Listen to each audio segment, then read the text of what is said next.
Hello, are we back here? Looks like it. Sorry about that. I got DC'd.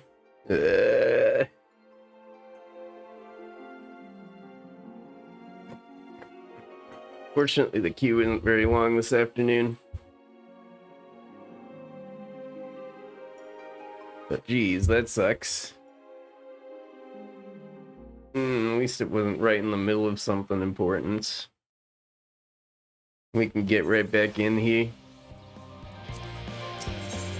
Right, so let's skip this text.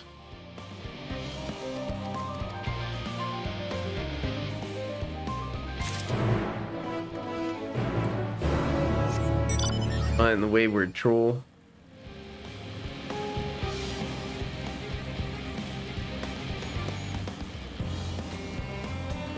Be down here somewhere.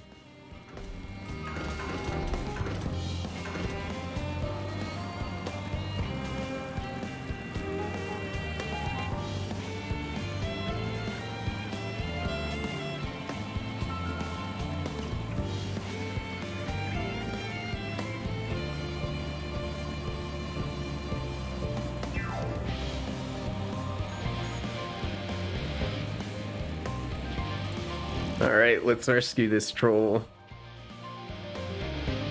We need to summon our carbuncle before we go into a fight. Here we go.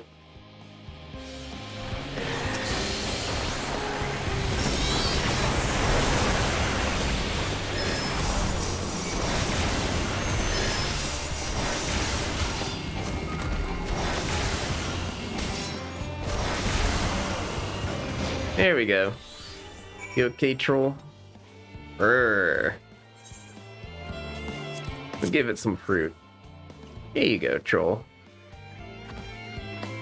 Brrr. There it goes.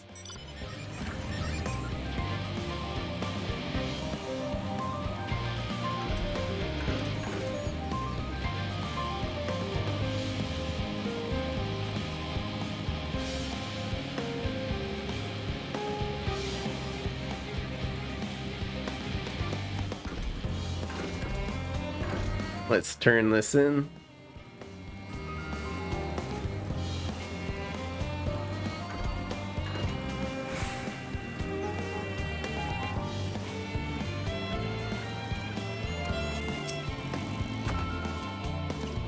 Look, he's returned. I can't thank you enough. I know they may not look it, but trolls are really quite intelligent. Indeed, they are an intrinsic part of the woodlands of Labyrinthos, and keep it healthy and thriving. Though we've a responsibility to put down the more violent and unruly ones, most trolls, such as this one, are kind, docile things. In fact, my friend here has a real chance of becoming leader of his tribe. Perhaps even guardian of the forest someday.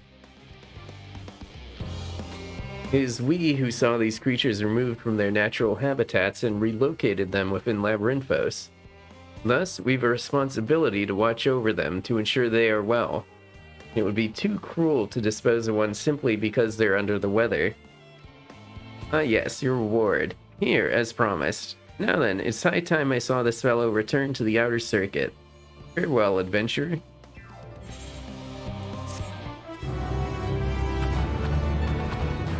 Bye, troll. Okay. Anyone else need some chores done? Who needs their chussy ate?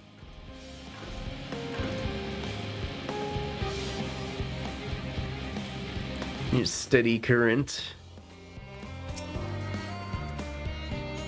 Helping with the arc. Even with all the power Master Coco has managed to squeeze out of the afterburner, it's still not enough apparently. And now I hear the final days have arrived. Horrible creatures running rampant all over. Ugh. If only we'd begun the exodus sooner. People are dying. There'll be no end to it if we don't fulfill our duties. But we will. We spent years preparing for this moment. Believe in the plan and all will be well.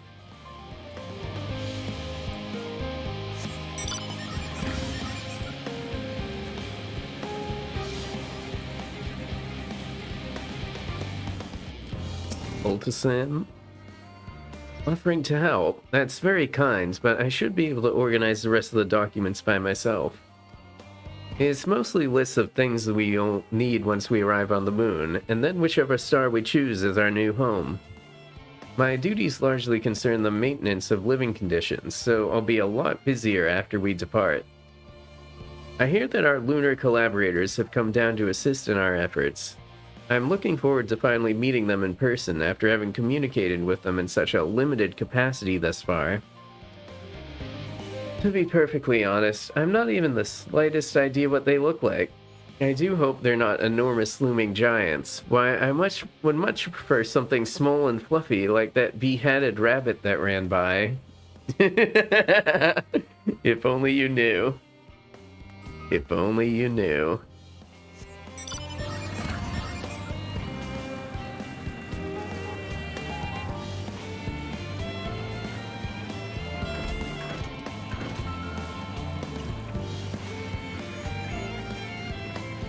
Okay.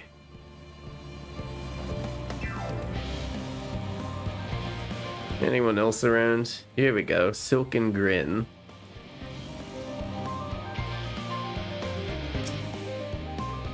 Oh, hello. Are you one of the new helpers? Working on the Aetherburner? Oh dear. I hear things have come to a standstill on that front. Even so, I'd choose that over my current duties. Checking and loading samples day in, day out is tiring, thankless work. Still, no one will be cross if I misplace a few legumes or what have you. The forum's got enough on their plate as it is, what with deciding who gets to board the Ark and when. Lots of powerful people have opinions about that. My heart goes out to Master Portional and the others. Hardly get a moment's rest, I expect. Do they even have time to sleep?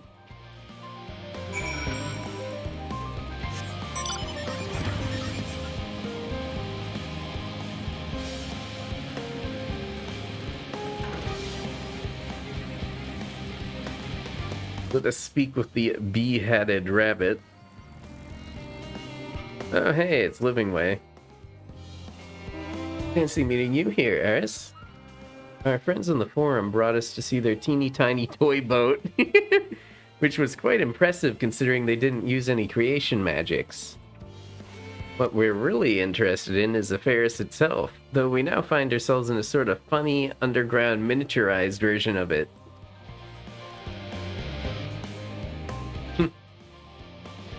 We were hoping the forum would give us a guided tour, but it appears they're rather preoccupied.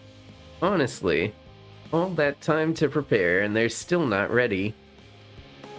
I suppose we'll just have to show ourselves around, or at least that's what we were planning to do until we chanced upon Urianger and your good self. Since you're both dawdling about, engaging in idle chit-chat, perhaps you could show us a few points of interest. Won't that be fun?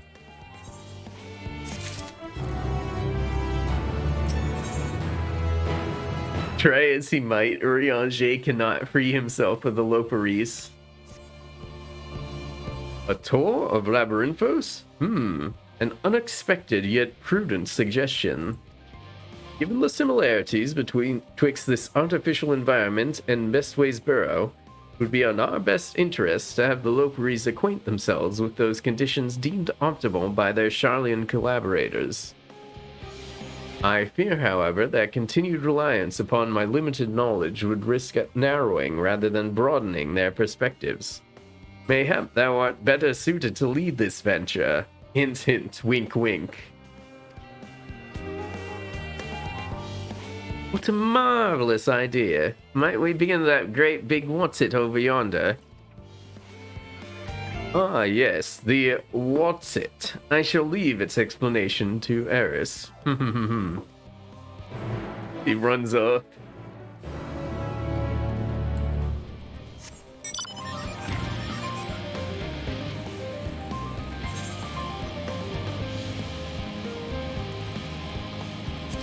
So we're up to check out the what's-it.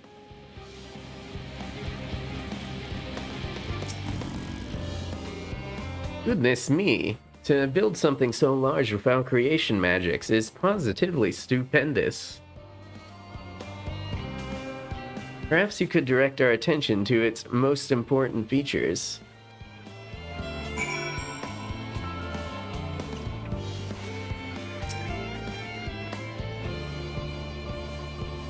For points of interest.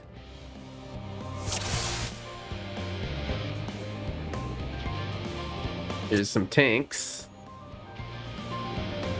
Those hold all the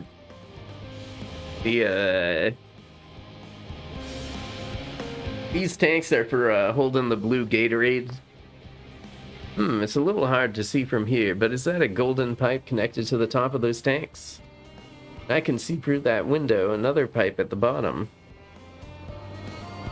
Ah, this must be for purifying water drawn up from below.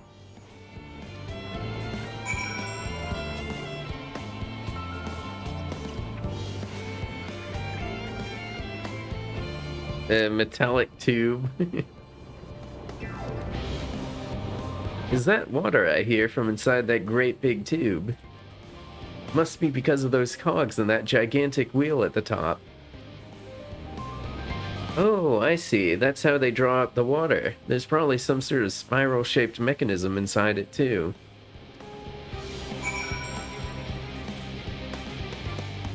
Mushroom-like thing.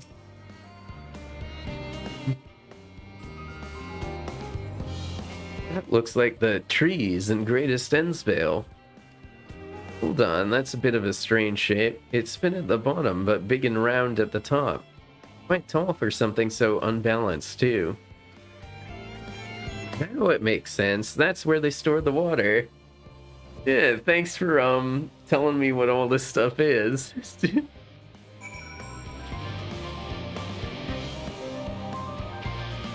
I'm supposed to be the one showing this stuff off, and he's just like, oh, so that's how you extend your throiples to subcommunicate with interstellar fungi.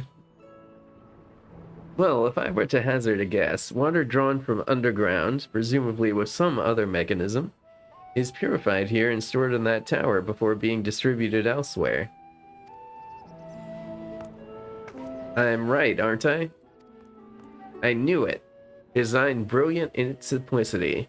I dare say it would take only a moment to install in even the harshest of environments. For us loperies, that is. Indeed, securing a reliable source of water is of the utmost importance for any fledgling settlement.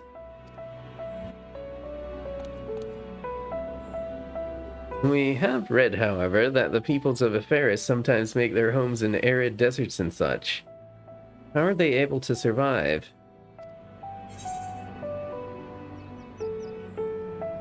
Many settlements in Fenland are built near an oasis. So wherever you choose to live, you're never far from water. Oh dear, I worry we won't be able to procure the necessary amount. We can provide enough water to keep them from drying out completely, but it would appear they rely on it far more than we anticipated. A few adjustments may be in order once we've calculated the average rate of consumption per individual. It may also be worth learning more about how exactly they obtain their water in the first place. Master Alphino spoke of the machinery responsible for that feat during our journey through Logisticon Alpha, did he not? Mayhap the Loperies will share his appreciation for the engineering marvel. Oh yes, that sounds absolutely splendid. We must journey beyond the sanctuary of Charlian Hamlet. I shall lead the way. You mean we'll have to brave the untamed wilderness? A valid concern indeed. We could not help but notice the many dangerous-looking creatures with big, nasty teeth lurking beyond the safe confines of the settlements. Were we not escorted here by burly custodians, I dread to think what would have become of us. Regrettably, to many a hungry predator with the aforementioned big nasty teeth, loperies may appear to be a potential and rather appetizing source of sustenance. Might I impose upon thee to assist in securing safe passage to Logisticon Alpha? For my part, I shall act as escort to Living Way and Cooking Way. I entrust Singing Way and Growing Way to thy care.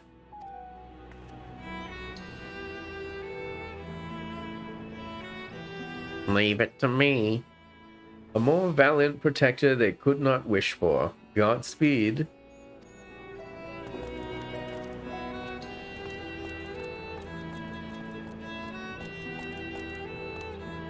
It's all the same to you. I'd rather not be eaten by some horrid beastie. Come along, Growing Way, to the water extraction, what's it?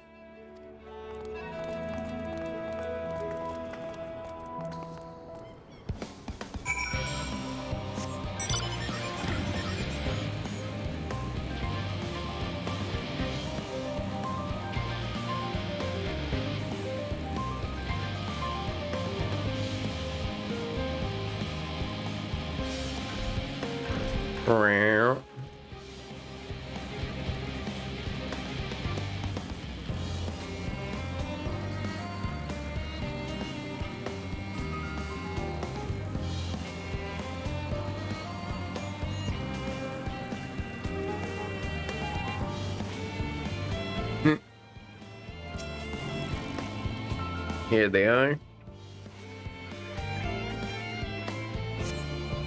Yellow.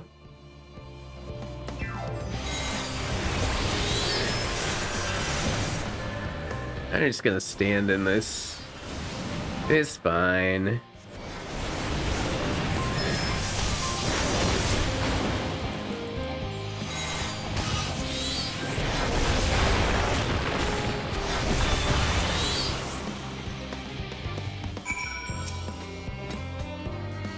Oh, thank you so much. Really hope this water extraction, what's it, is worth these harrowing experiences. All part of the fun, some might say, but I'd rather not be burned to a crisp if it's all the same to you.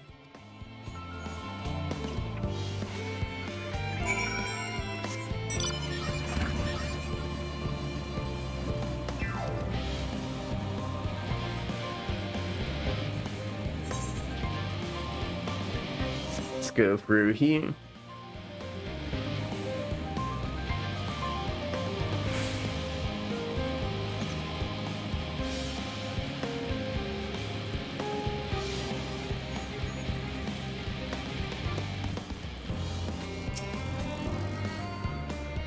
My friends, I bid you welcome to Logisticon Alpha. Our destination doth lie at the lift's top.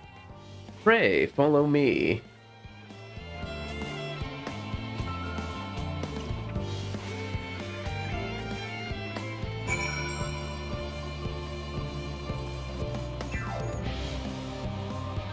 Hey, take me up the lift.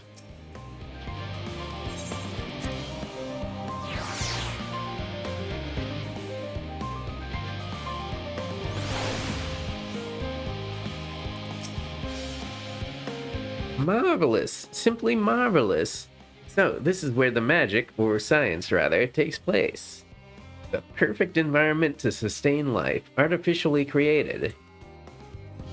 The knowledge we'll gain here will be essential when we start looking for new stars for your kind to inhabit.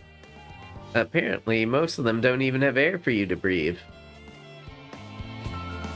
You're all very lucky that Aephorus just so happens to provide everything you need to thrive. Or did mankind turn out the way they are because of the available resources, I wonder? Either way, it's nothing short of miraculous. And I cannot wait to see more of it.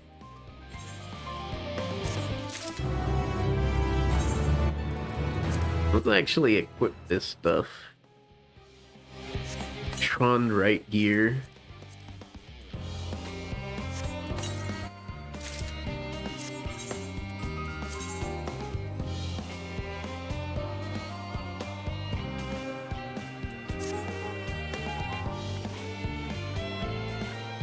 Yeah, it looks a lot like Neo-ish Guardian stuff.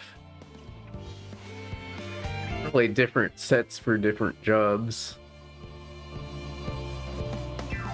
Yeah, this looks like the,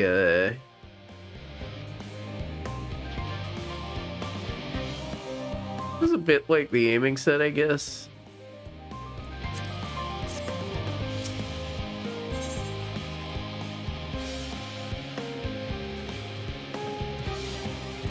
Cooking Way is eager for a change of venue. This is all very wonderful, I'm sure, but I was rather hoping to learn more about your nourishment provision facilities. In other words, where's the food? I believe both the knowledge and consumables you seek may be found at Muriel Ergonomics. As I imagine Singing Way and the others intended to study every conceivable facet of this apparatus, wouldst thou be so kind as to escort our visiting culinarian? Yes, that sounds much more interesting. Hopefully we'll be able to see firsthand some of the delicacies Urianger was telling me about.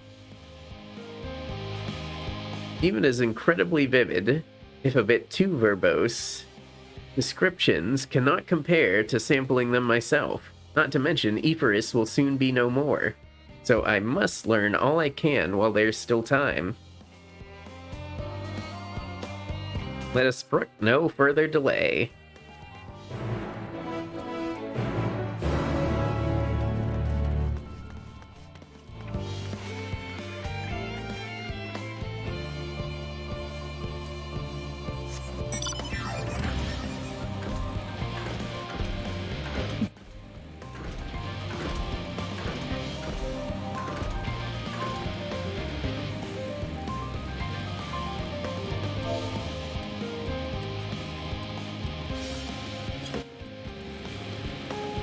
Okay, where are we heading next? Up to the farms at PA.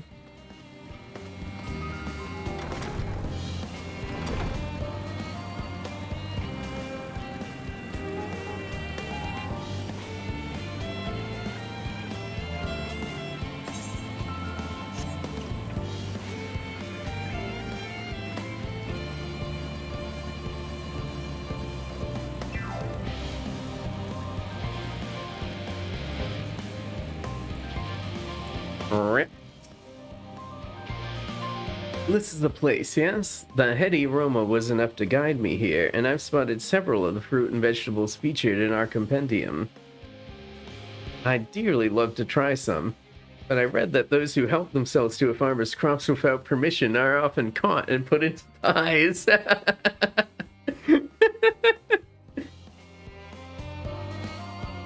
Perhaps you could ask whoever's in charge if they would be willing to part with a few samples. Cooking Way is now accompanying you. You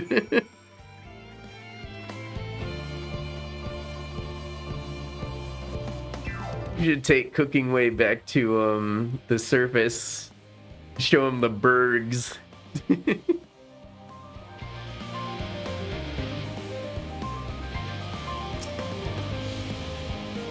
What a fine mess this is.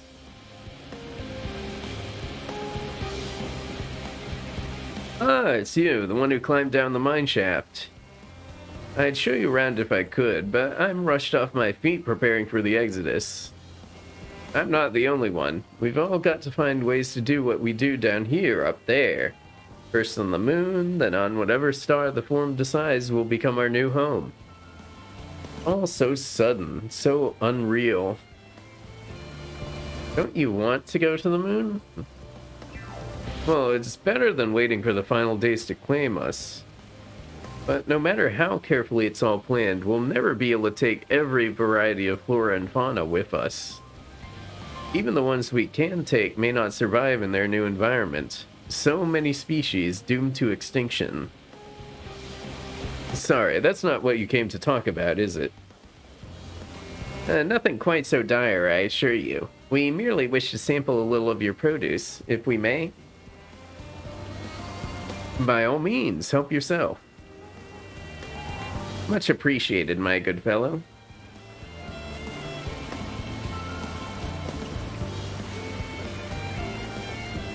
So, where to begin?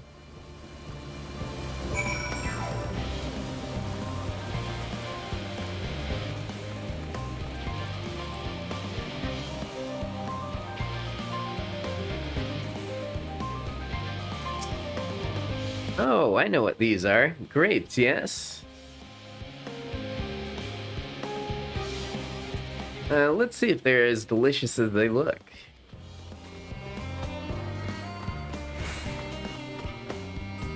So sweet, so sour.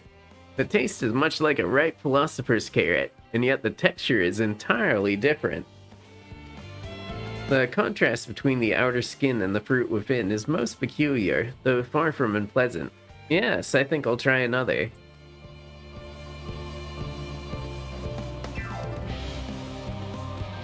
Well, that's certainly given me food for thought, though in a far less visceral manner than any philosopher's carrot.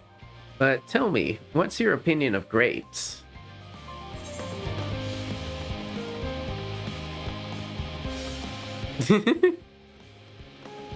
I'd brave an erupting volcano for a choice bunch.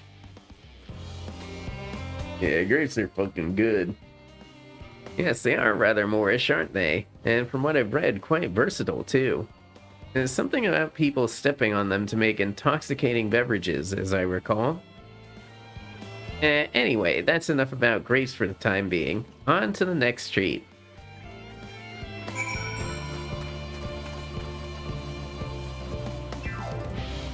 On these trees, oranges. Orange by name, orange by nature. What came first, the fruit or the color? Who cares? Let's eat. Yum, yum, yum, yum. Yes, that's... Equal parts sweet and sour, as with the grapes, yet nothing alike. I may have to consult Orianger about expanding my vocabulary. I simply cannot find the words to describe it. Perhaps what I'm looking for is bitter. This is all very complicated, you know. So many flavors, so many choices, and each individual with their own personal preference. Now I see why you all turned up your noses at the idea of eating nothing but carrots. Marvelous though they still are in my estimation, let no one say I said otherwise. Ah, but speaking of carrots, I've yet to sample any of the vegetables. Let's see what's in that field over there. Alright, here's the field out there we gotta get to.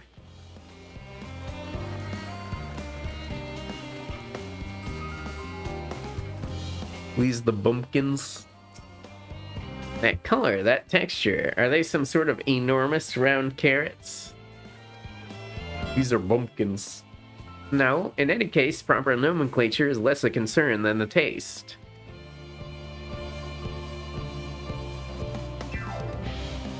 Ugh, it's so hard and flavorless, I may as well be chewing a piece of wood. It all but confirms it. These are nothing more than misbegotten failures masquerading as goodly carrots. You're not supposed to eat them like that. Stop, stop, stop. Can't you see these are pumpkins? And no one with any sense would try eating them raw. You're supposed to cook them first. Yeah. Do you not find it an awful bother? Far from it. Cooking is a joy unto itself. And what's more, it broadens the range of ingredients that we may safely eat. But above all else, cooking allows us to draw out the full potential of our produce. Pumpkin stew has been one of my favorite dishes for as long as I can remember. And perhaps even these hard blocks of plant matter can become as delicious as the orange I sampled. I wonder, though, if there is anything even more delicious. How about that yellow fruit over yonder?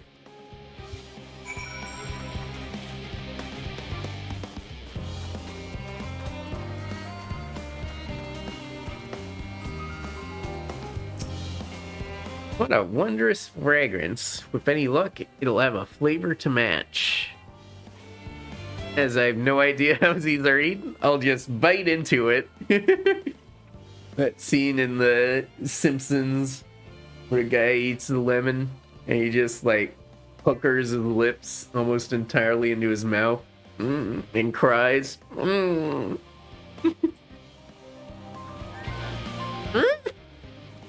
My tongue. Is this poison?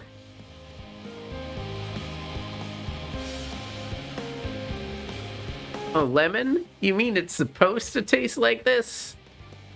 How can something so similar to an orange be so revolting? It may be some time before my palate recovers from this ordeal.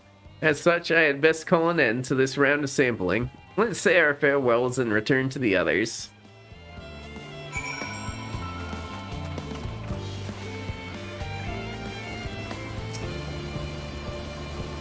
Finished, have you? I trust you found something to your liking. I'm rather enamored with the grapes and oranges, less so the pumpkins, though I learned the hard way they're not to be eaten raw. Then there was the lemon, that deceiver. I feel so violated. First time, was it? I'd hate for you to leave with a bad taste in your mouth in more ways than one, so I'll give you this lemon muffin I baked. If this doesn't change your opinion, nothing will. More lemon? Have I not suffered enough? Nevertheless, it would be remiss of me to spurn this opportunity to... Oof! Bit of sick came up there. Learn more of your inscrutable ways. Very well, Lemon Muffin. Do your worst.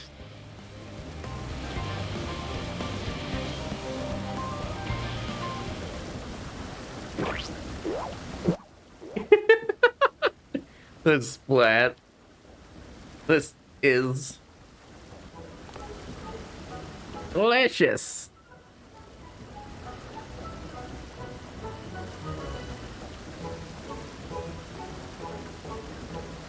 Although I still detect a hint of lemon, it complements the sweetness of the dough to create a perfect harmony. I never would have guessed its mild bitterness could be utilized so elegantly. My good chap, this is simply breathtaking. See, we rarely use lemon in its natural state, but it has a starring role in all sorts of recipes, and the same is true for many other ingredients. It comes down to making the most of the resources at our disposal, and sometimes that can even be the difference between life and death.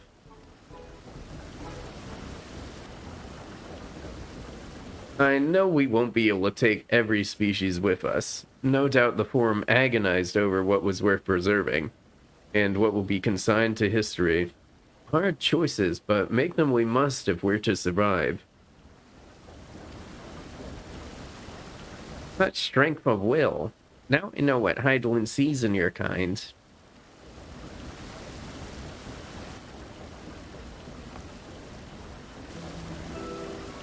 Mankind, the Loporgeese, we were both born from the accumulated knowledge of the ancients.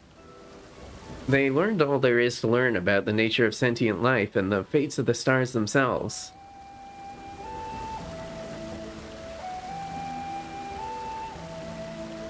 Once a civilization has fulfilled the basic requirements for survival, it will inevitably seek to eliminate all forms of negativity and achieve perfection.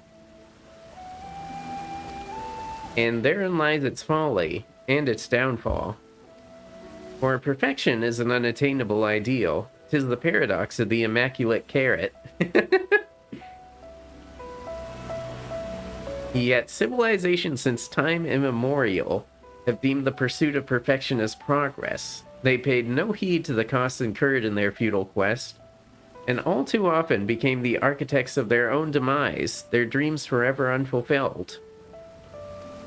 What then is the alternative? The answer lies in knowing that our existence can never be perfect. Be content with what we have and make the most of it.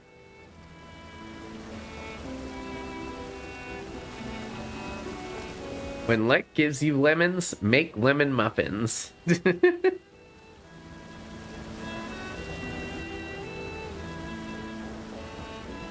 Pardon my Eorzean, but what in the seven hells are you on about? And who are you, anyway? Cooking way, at your service. I'm here to help prepare for the trip to the moon.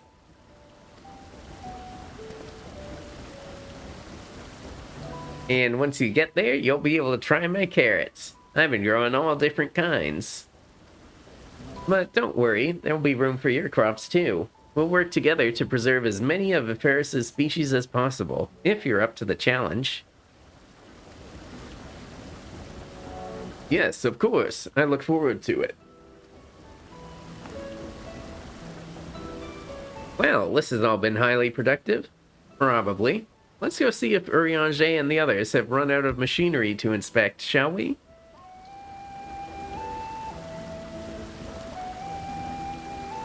May.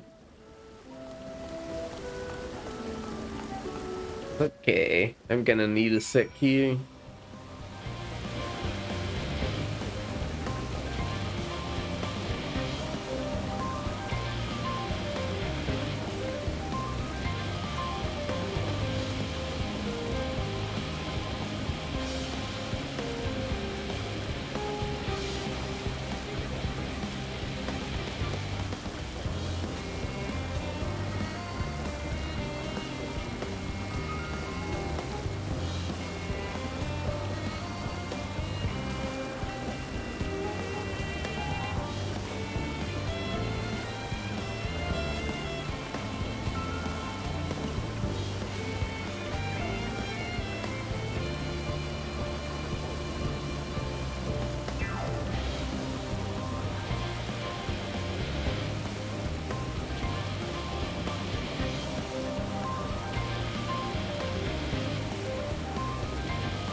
Okay, there we go.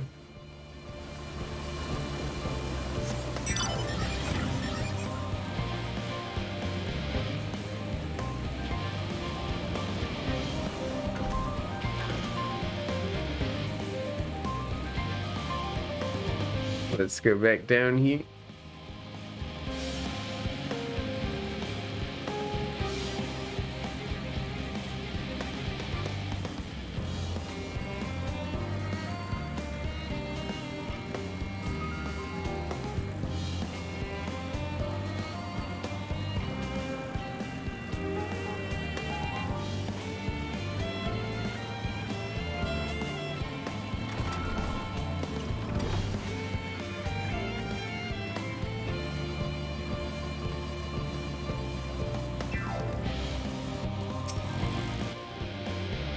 That was most enlightening, especially the part with the lemon muffin. Actually, I was wondering, do you know of any other places famed for their cuisine? Oh boy. Well, I can take you to the surface, get you a nice burger.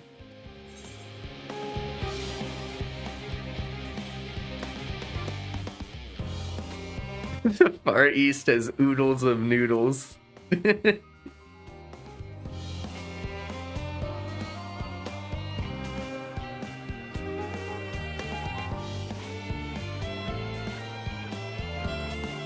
Would that I had time to visit. The more I learn of Ephorus, the more I wish we could spare it from the final days. Alas, Heidelin's orders are to flee, not to resist. If only there was some other way.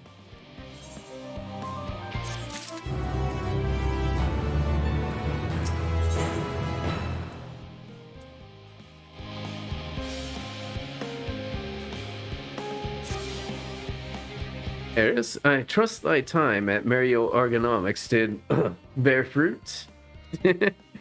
Our own efforts too were rewarded. We now possess an embarrassment of educational riches.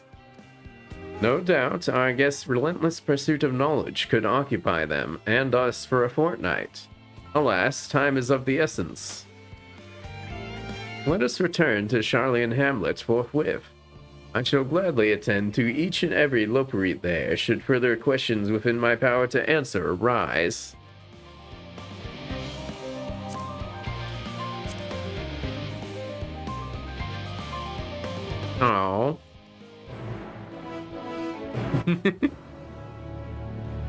Alright, take me back down.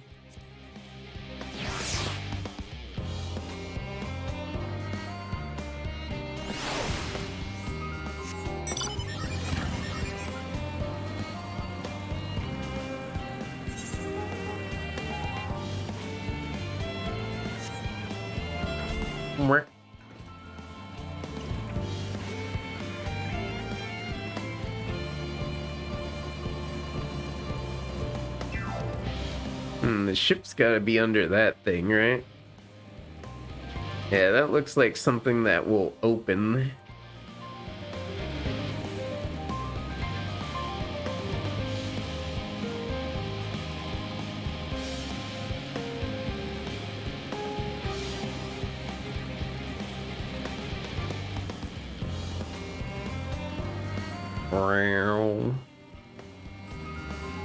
Beep, beep.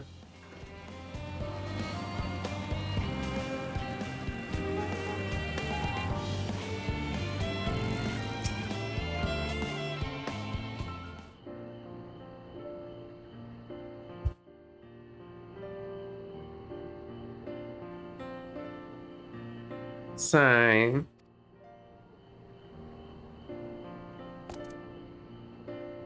Yes, Saris, that was indeed me verbalizing a sigh to express my emotional state. Do you want to know why? Because I saw the reconstructed environmental data for Eferis at Logisticon Alpha, that's why. A forest so lovely and so leafy. Are all your forests like that?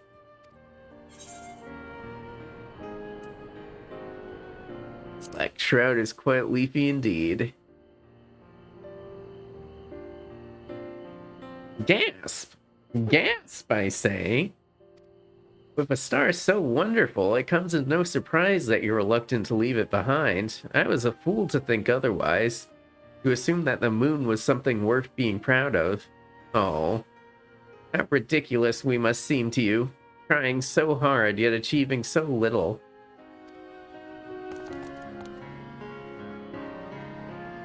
Not at all. Thy works are no less worthy for their uniqueness. I thought I heard tiny voices. Tancred.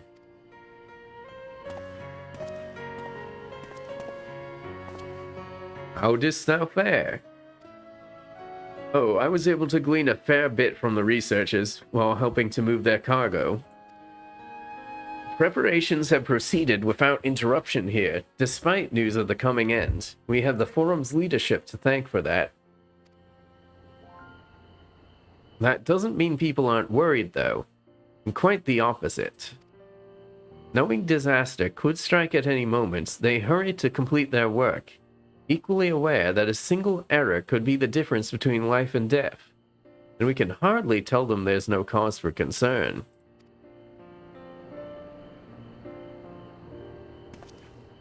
Perhaps not. Though aided by our goodly growing way, we may yet find other ways to lighten their burden. Me? Be of use to people? I'm honored that you would think me so capable, but I'm not sure that I'm up to the challenge. Nevertheless, I believe in thee. If you say so, I suppose it can't hurt to try. I passed someone moping in the Western Plaza that looked to be in need of a helping paw. Perhaps you could start with him.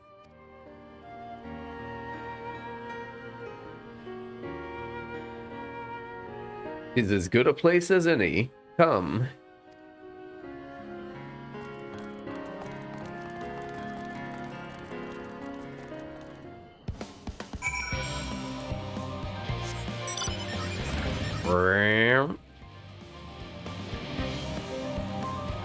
Hello, troubled researcher. What is troubling you?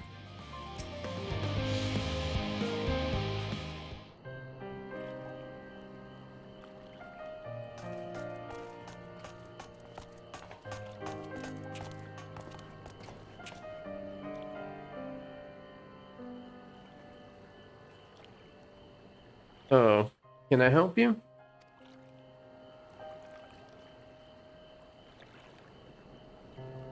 It's you who would help me? Is my anxiety truly so obvious? A burden shared is a burden eased. Pray, tell us of thy troubles.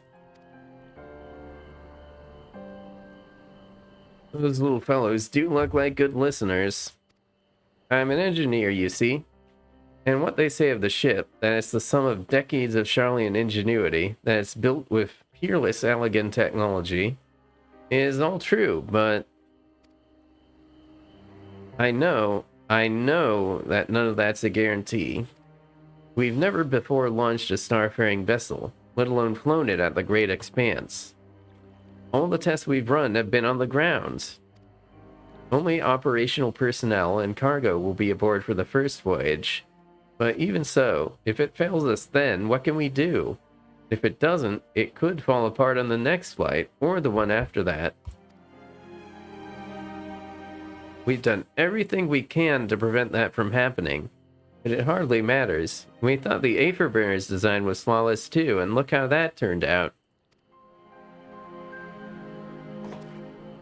Thou art familiar with these most daunting technologies, and thus dost thou hold the power to allay his fears. Oh, I'm not sure about that, but well... Maybe you could tell me if there are any aspects of the ship's design that you're especially worried about. Our ability to walk about and perform our tasks, for one. I've devised a means by which to employ gravity, a spatio-temporal spell, to regulate the environment, but what if it's not strong enough? What if everyone floats away and begins crashing into things as soon as we've left the star? Aha, gravitation. Maybe I can be of help after all. Up there is not so different from down here, you see. The same rules apply, and if you consider them as part of one great big cosmos rather than separate places... Blah, blah, blah. Theory talk for nerds. Blah, blah, blah. I suspect both parties shall find comfort in this conversation.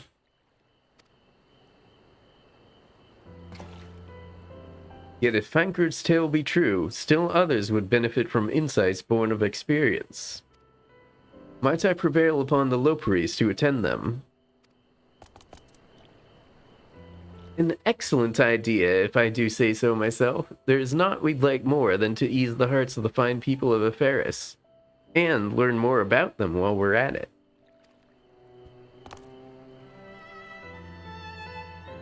Full glad am I to hear it. Gather thy companions and bring them hither. Eris, thou hast a gift for finding souls in need of succor. Pray seek thee out the distressed and the apprehensive, and inform them that suck is at hand. I shall await them here, that I might introduce each to a suitable Lopery.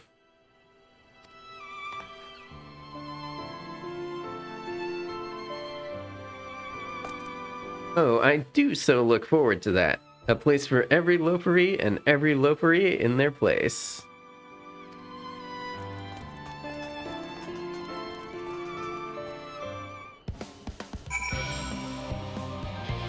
Okay. Let's seek out some troubled souls. Here's one. An unconcerned gleaner. Apologies, but I'm awaiting the delivery. Whatever it is, we'll have to wait. Seems this gleaner is too busy to chat.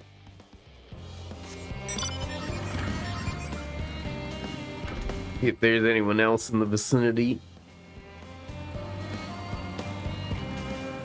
Here's one. A despondent engineer. Just leave me to my misery. The forum can appoint someone else. I apologize. I simply don't know what to do. How am I supposed to pilot the Ark if I'm already falling apart under the pressure?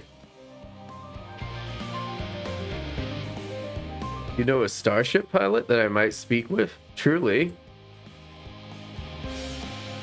Well then, there's no time to waste. They can help me prepare for this monumental task. There we go. You get a Benoy, and you get a Benoy. Benoys for everyone. Hey, tired gleaner.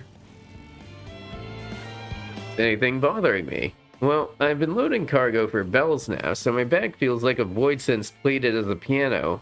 My feet and knees as drums and cymbals, too. Seems fine if in need of a break.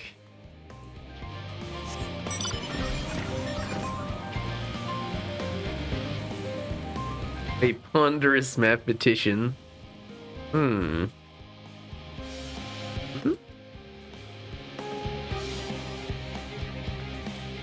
Consult our collaborators? I suppose that would be more effective than sitting here brooding.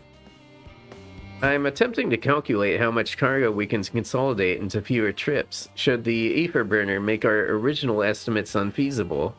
But there are simply too many variables. I feel as if my brow will turn inside out. But perhaps our lunar associates will have more insight into how weight constitutes too much weight for our purposes. Thank you for letting me know. There's a grimacing naturalist.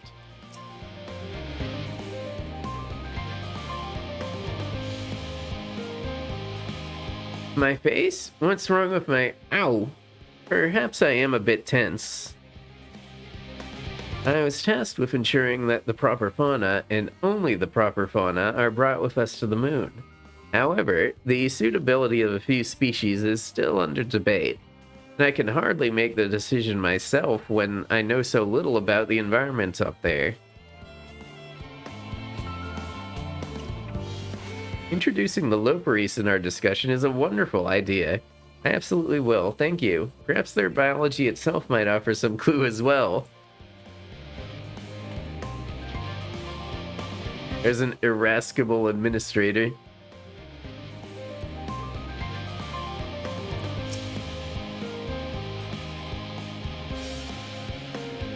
He is bold. You, yes, you idiot. Have you seen an envelope lying around? This imbecile refuses to give me the alchemic I ordered without that bloody slip of parchment.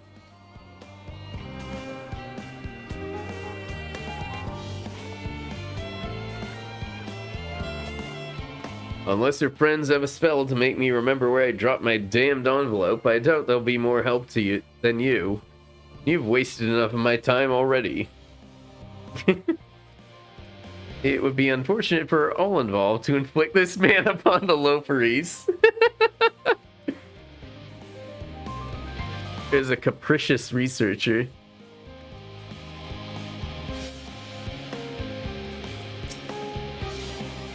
Ah ha ha. The end of the world is nigh, yet the work goes no faster. Schedules are such temperamental things. Feasible one moment, utter bullocks the next. And yet, I've never felt so alive. Because you're doing the yole dance, the chicken dance. This one is beyond your help. Only sleep can save her now.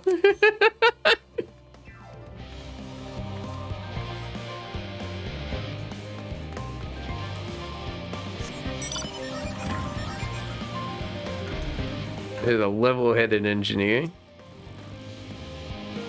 Concerns? Nay, there's no point in worrying at this stage. It'll only make the work go that much the slower. This woman seems to be coping well.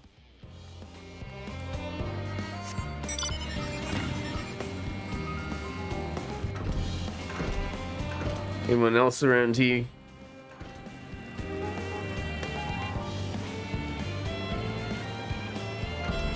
I'm looking for balloons.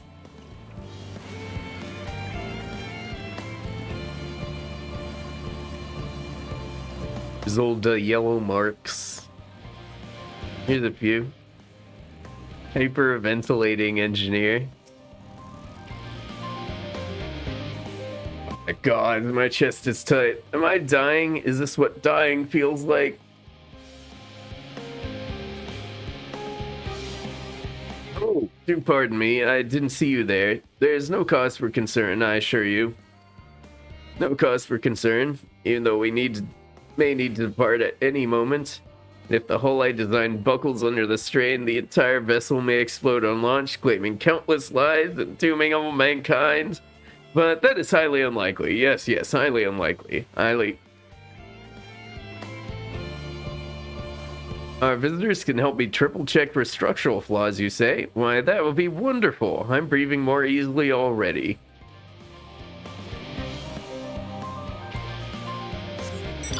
Another one over here. A distracted researcher. 56 bunches of weeds on the ground, 56 bunches of weeds. Rip one out, add to the mound, 55 bunches of weeds in them.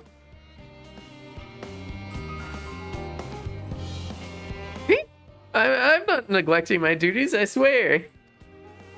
I was in need of a little break, you see, but then I found myself unable to relax at all. So I went on a little walk, and I noticed all these weeds, and...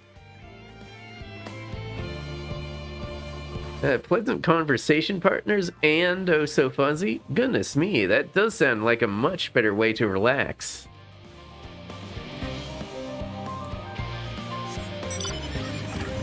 Okay, let's see who else we can find. We'll go up these stairs, maybe. Keep an eye out.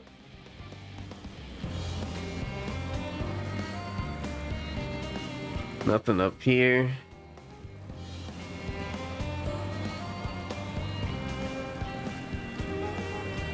Fortune bout. They're doing fine. That doesn't open. Okay, I don't think anyone's up here. Aha, here we go. Occupied administrator. How may I help you? My, what a lovely idea. I too noticed people becoming rather tense, so I rushed out to pluck some fresh and fragrant tea leaves. Now I need only track down 100 or so cups. But don't you worry, I can manage. I hope your plan to cheer everyone up goes well. This woman is doing better than you are.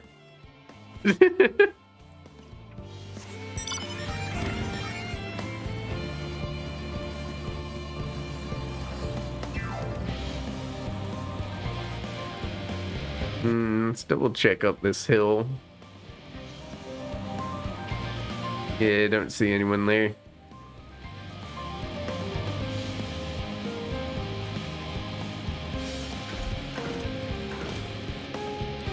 Out over here.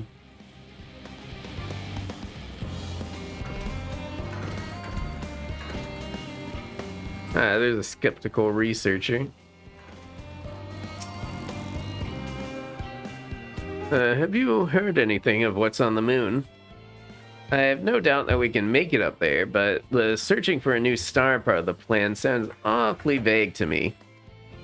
I asked the forum, but they will only tell us that our collaborators have everything under control.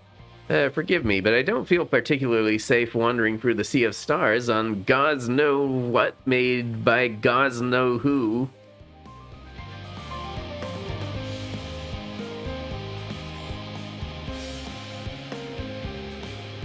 You mean to say that I can speak with them directly? Amazing! I hope they like questions. Alright, there's 2 more people who need help around here.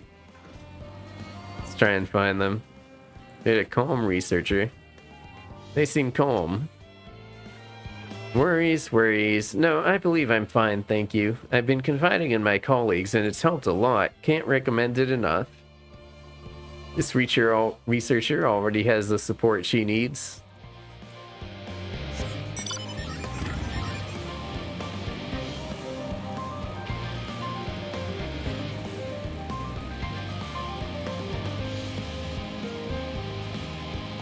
We'll need to find 2 people. I see one. Harried ephemerologist. Blasted assistants? Where have they gone off to at a time like this? Beg pardon, but I have not the time for idle chit-chat. I need to reconfirm that ether levels are consistent throughout the vessel's machinery, and it seems that I shall have to do so single-handedly. I swear, when I find those assistants of mine... the Loperies are willing to help? Why didn't you say so? At least they won't moan about how they checked 24 times already and haven't slept in weeks. Lazy sods.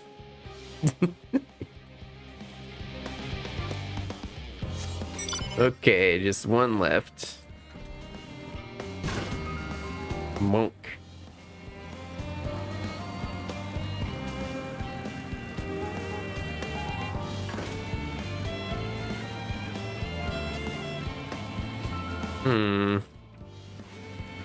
Aha, here we go. Anxious engineer.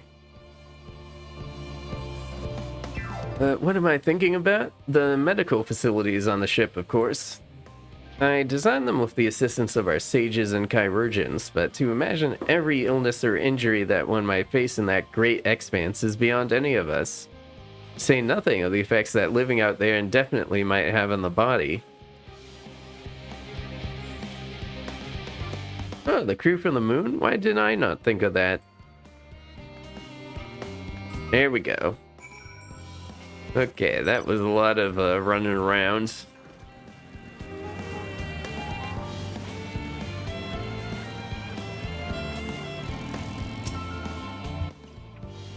Behold, Eris. Through mine effort, word hath spread throughout Labyrinthos. Verily, to a far greater number than we anticipated. Living Way doth gather more Loperies as we speak. I shall assign each in accordance with their skills, that new bonds of friendship might be forged. Should greater matters require not thine attentions, watch over them, I prithee. Okay. Let's just wait here.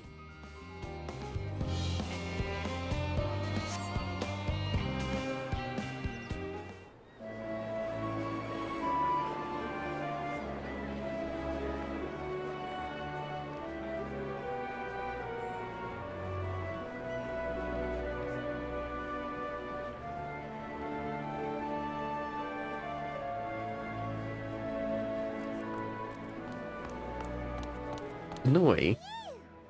Oh, finally some rest. Why, I haven't spoken so much in, well, in forever. Lively, isn't it? The town is abuzz. Everyone eager to meet with our friends from the moon.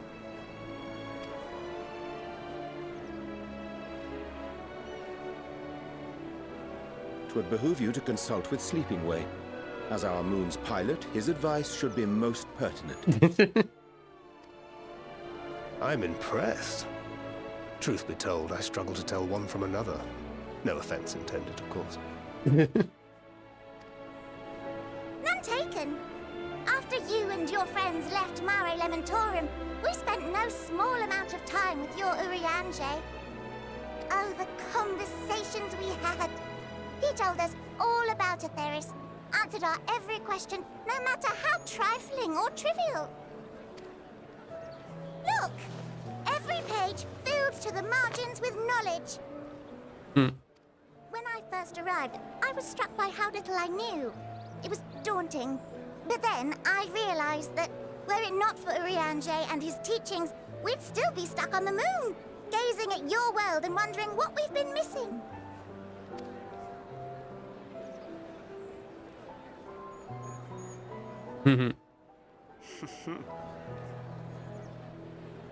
What would they think if they could see Urianger now? I dare say they'd be more than a bit surprised. And impressed, no doubt. Master Louisoix, Minfilia, Papalimo, and not to forget...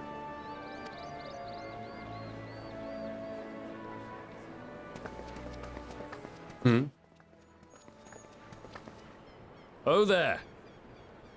Heard there was a visiting expert who we might bother with a few questions. I take it you'd be the one.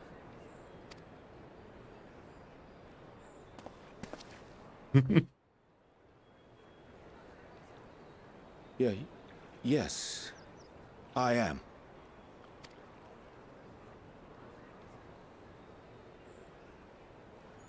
Wilson and Blovida, Charlian's foremost researchers in the field of teleportation magic, and Lydia's parents.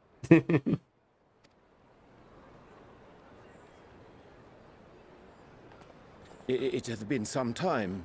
Tis good to see you in good health.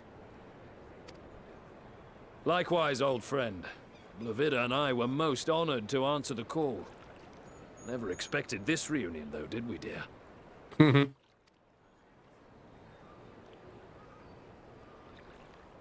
I'll say, the nerve. Sending that letter, then running off to the gods know where.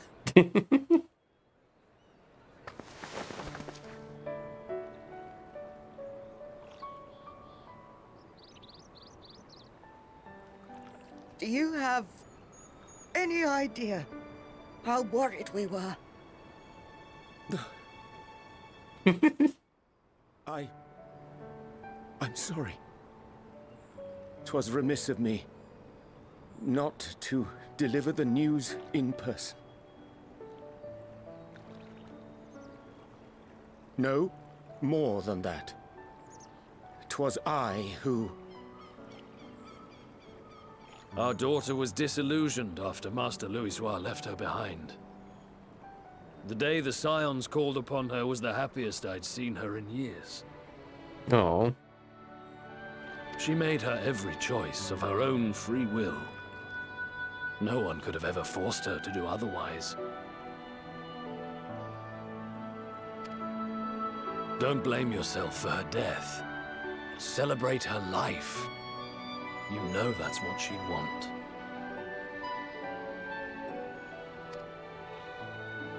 If there is one thing we resent you for, it was that we could not be there to mourn her with you.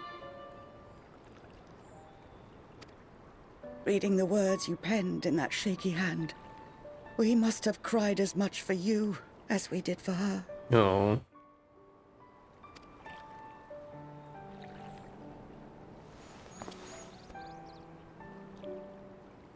I'm sorry. I truly, truly am. I knew not what to say. Knew not how to express my feelings. The poems and platitudes of wiser men, musings on sadness and loss, studied and memorized, and meaningless in the moment. Silly boy. We are all powerless before such grief. Even now, try as I might, the words escape me.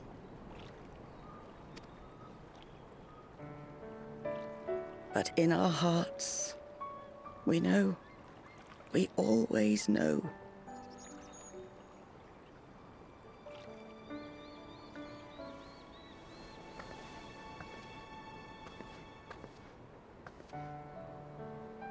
I remember when you were young, how the lads teased you for choosing the company of books over others. Our moon didn't take kindly to that. Be nice to Urianger, she'd shout, and give them a walloping. No matter how many times we scolded her. So we offered a suggestion. Rather than starting fights, why don't you be the bridge between Urianger and the others? She had to mull it over for a while, arms crossed, brow furrowed in intense thought. But from that day on, she never let you be alone. She'd drag you outside to play, pepper you with endless questions, read the same books you read, all to try and understand you that much better. I'm sure it was annoying and exhausting at the time, but she only ever had the best of intentions. And look at you now, at the center of the crowd. The reason there even is a crowd, having brought these people together. You've no idea how proud we are. Oh.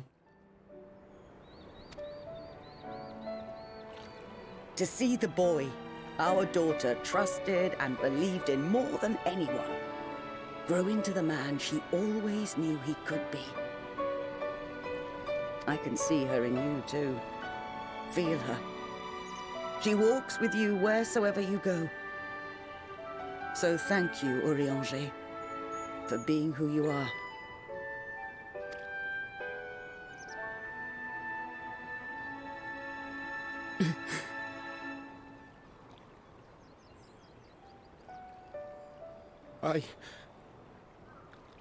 I think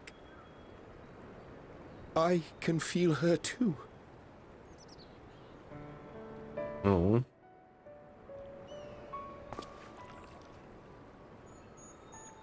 The truth of her life. Not sorrow, but hope and love.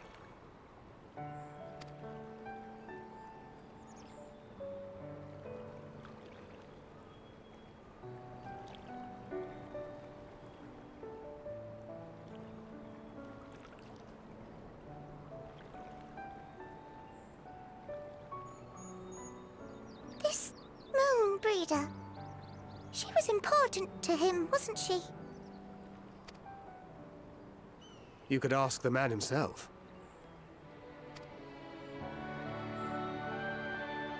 Oh, no. But watching this exchange reminds me how much I've yet to learn about your world. And its people. You can live here your entire life and hardly learn a thing.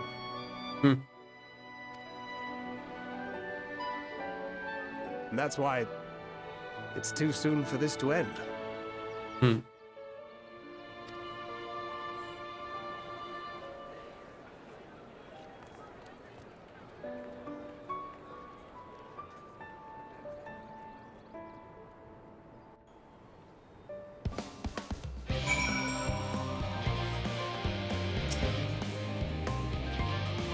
Oh, Eris.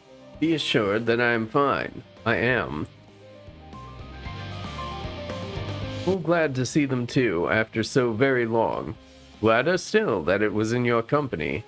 As difficult as it was to accept their kindness, it would have been even far harder had I faced them alone.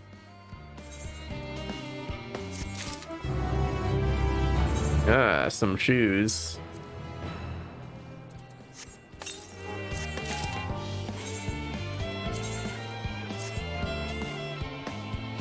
There we are.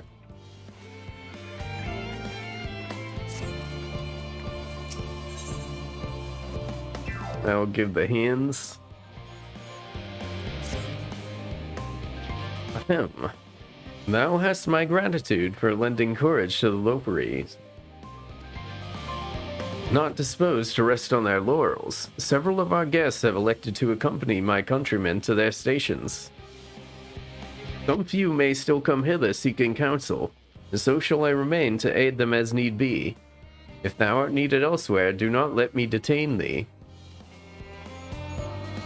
As a matter of fact, I was hoping you might check on Alice. Last I saw, she was struggling to carry an enormous pile of boxes out the west gate.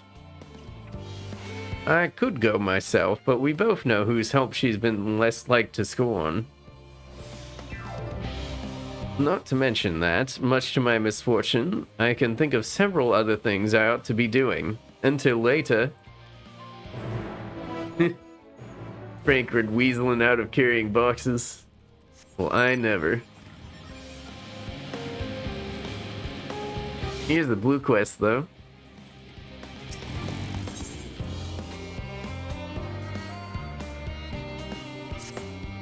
What am I to do?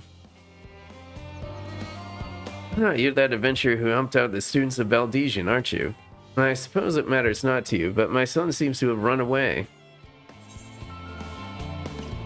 Why was there a child here in the first place? Ah, yes. Simply put, my wife and I work on the Adaporia, and she happened to conceive whilst we were living here in Charlian Hamlet. I assure you, we had many sleepless nights wondering if we should quit our jobs and leave Labyrintphos or entrust the child to a friend of ours who dwells somewhere more suitable. Ultimately, we decided to continue our work whilst raising the child here.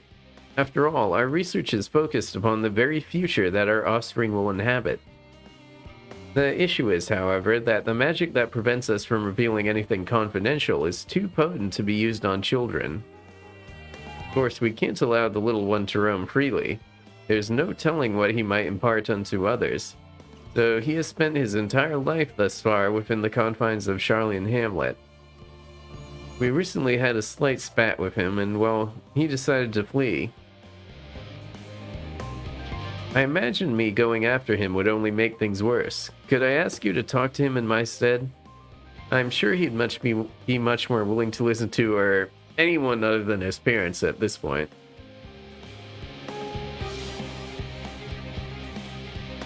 Thank you. Verpolin, my boy, is most likely in the plaza to the east. I cannot imagine he struck out any farther on his own. Okay, so that should be down here.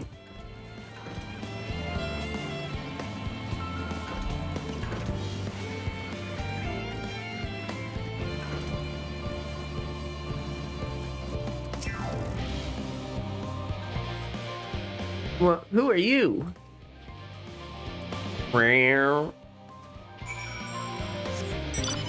Uh-oh, is this gonna be another one of those pursuit quests with the stealth?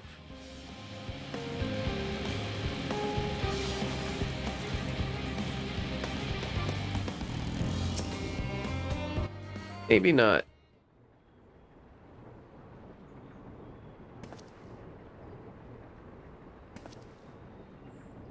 I'm not going to go home so easily.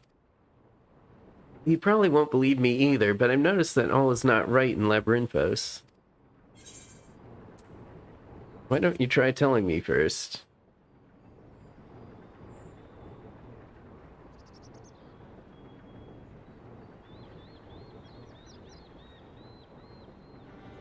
Fine, I'll tell you what I've seen. The color of the artificial light here changed recently. I'm sure most people haven't noticed, but when you've spent your whole life here, the difference is like night and day. Even so, no one will take me seriously when I bring it up. All because of my age. Got into a big fight with Father about it. But Labyrinthos is in danger. Who knows what would happen if the artificial sun broke? That's why I can't go home just yet. I need to get to the bottom of this first. Although, I am scared to venture outside on my own. They say there's countless monsters out there. I don't suppose you could come with me? I could pay you. It's not much, but I do get pocket money from my parents. You don't need to pay me. You're just like a kid. I'll just help you. I thought you were different from the rest, but now you're treating me like a child too. I guess I did, huh? This is a proper deal, alright? You've got to take my money to make it binding.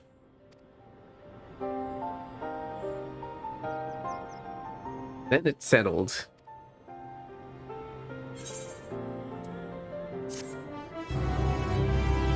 Sorry, but I'm just here for the Ether current. Might do your quest later, though. We'll see. Get some jewelry, too. We'll just be using that.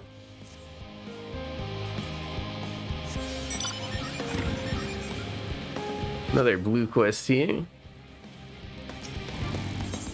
Vieira Gleaner. You're a visitor to Charlian, aren't you? You do have a worldly look about you. As a gleaner, I too have journeyed far and wide. Tell me, where's the farthest you've ventured? Another world. Is that meant to be in jest? Well, look on your face tells me you're serious. Aye, you should do nicely. You see, I need a more experienced traveler to say a prayer for me before I leave for Garabania. If you would do me the honor, the reactor operator by the tower to the south should have a lantern crystal prepared for the purpose. Yeah, let's get this guy his blessing.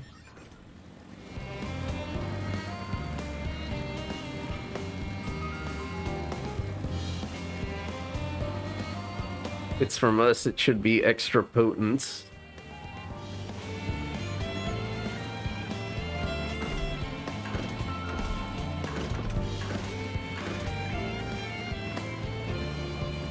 Let's just pick that up.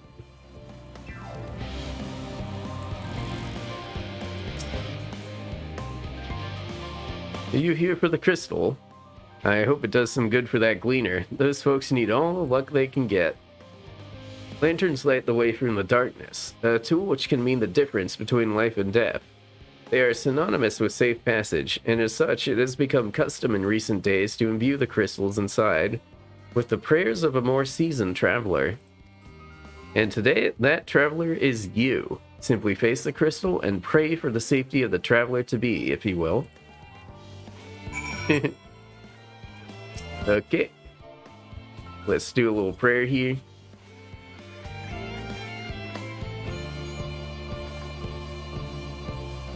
A colleague recently told me about the power of Akasa, a concept taught in Razatan, and how it reacts to strong emotion. I wonder if this method of praying to a crystal is a manifestation of that power. Well, that should about do it. With luck, your prayers will help guide the gleaner safely through the perils of his journey.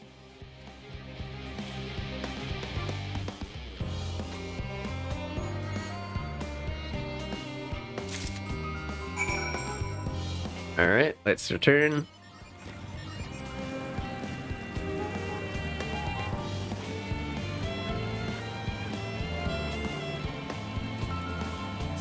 Many of these quests we'll have to do. I just need one more current before I can start collecting the green ones and unlocking flying. So that'll probably be at the end of the story.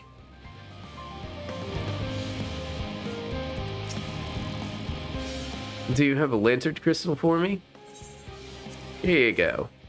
Safe travels. You have my thanks. With your prayer fueling its light, I have faith that it will keep me safe until my return.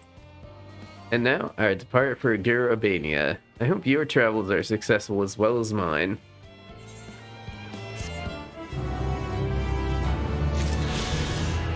There we are.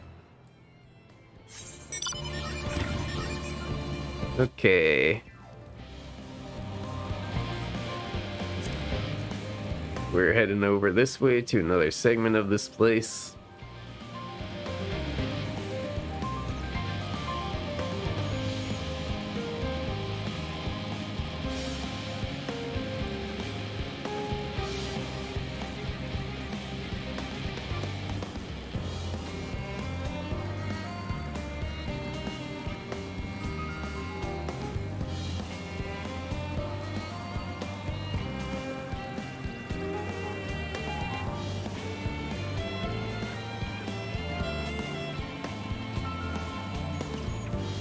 Let's take a look at this view really quick. You get a nice view of this thing from here. Pretty neat.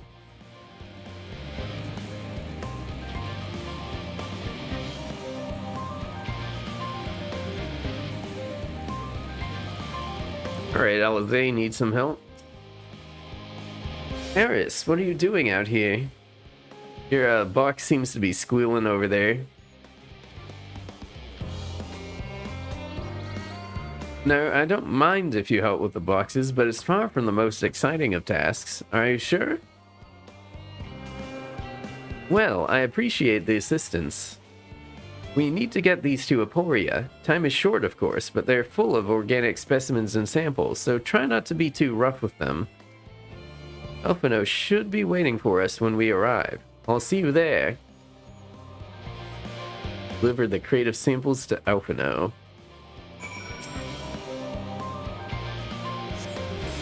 Okay, we're going this way.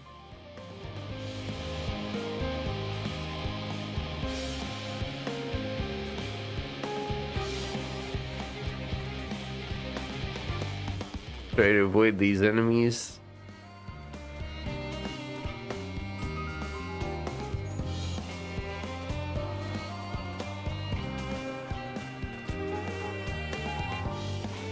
Make our way in as straight a line as we can manage while avoiding stuff.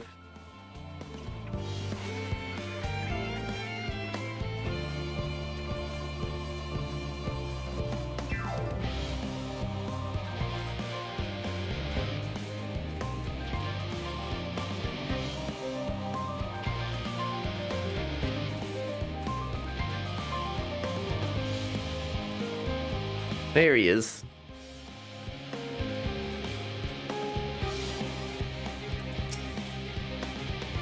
Oh, you're helping with the crates. Wonderful. You can put that there with the others.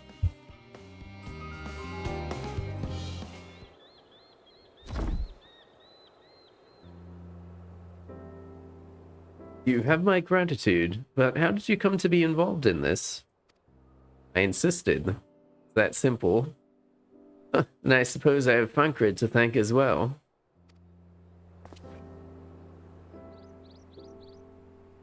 If you're wondering why we were tasked with bringing these boxes to Aporia to begin with, so was I.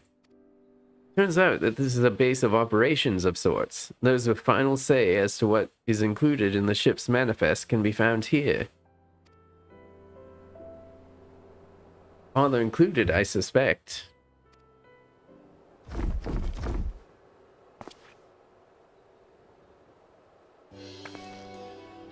That should be everything.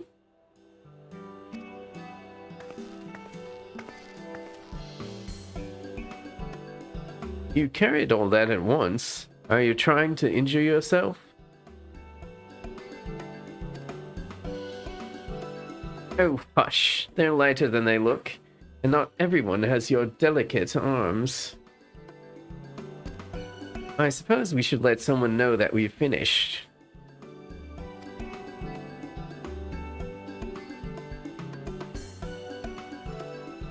Leopoldin is in the courtyard. We can report to him. Why don't you come along? You should get credit for your assistance, at least. Considering where we are, you might even learn something interesting.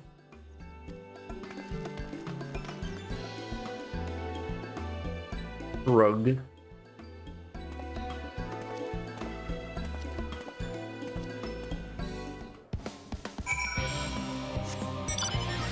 Alright.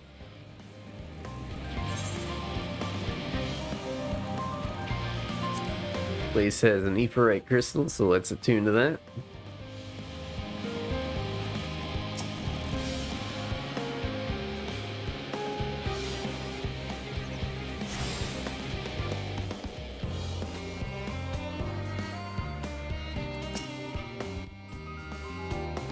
Gods, it never ends, does it? Ugh. What can I do for you? We've brought samples from the Charlene Hamlet, Series 110. The crates are by the entrance. Ah, thank you. I had expected one of my colleagues, but we are dreadfully short-handed. Just a moment. You are Fortunal's children, are you not? Elfino and Alize, at your service. You are well acquainted with father, I take it. Quite. I've been friends with your parents since our days at the studium. I remember when you were yay high, waddling hither and thither. Clearly, it's been quite some time since we've met. 'Tis good to see you again, wielding your father's newless, no less. You knew our parents when they were young? What were they like? Pray, spare no detail. I should like nothing more than to regale you. Alas, I'm meant to be in charge here, and reams of paperwork want for submission. We can help with that, in exchange for the sort of stories our parents would never willingly divulge, of course. Very well then. There happen to be 3 sets of documents in need of delivery, so how about you each take one?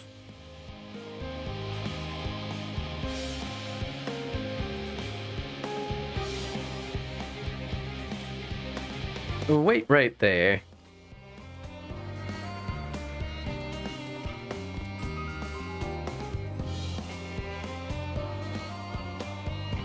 You will find a forum representative waiting to collect these near the southernmost structure. I hope I haven't kept her waiting too long. Never mind Elfino and Alize. I'm certain they will be back soon enough. All right.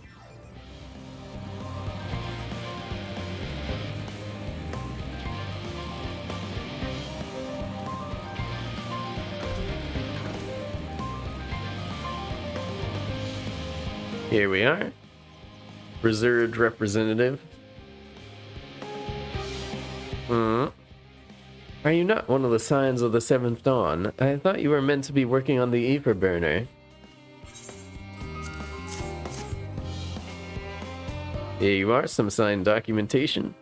Oh, Theopaldin's paperwork. I was beginning to worry he had misplaced his quill. I appreciate your help in seeing these documents to my hands at last. As for your other task, pray keep this between us, but I sincerely hope you scions succeed.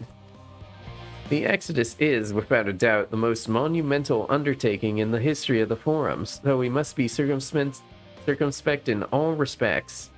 Risk is a privilege we cannot afford ourselves. At its heart, however, Charlian has ever been a nation of the curious. It would be a tragedy indeed if we were the ones to stymie your pursuit of truth.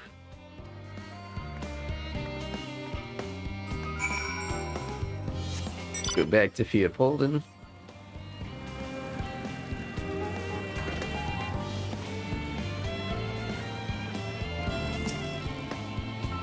Quick and efficient. I dare say you have talent for this work. The twins' papers only needed to be delivered to elsewhere in the facility, so they should be returning any moment.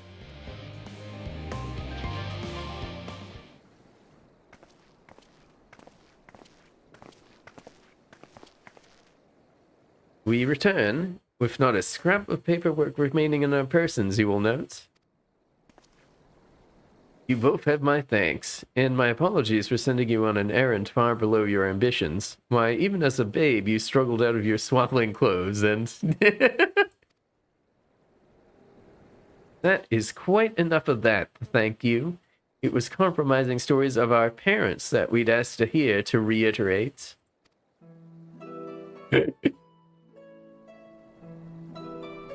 Of course, of course.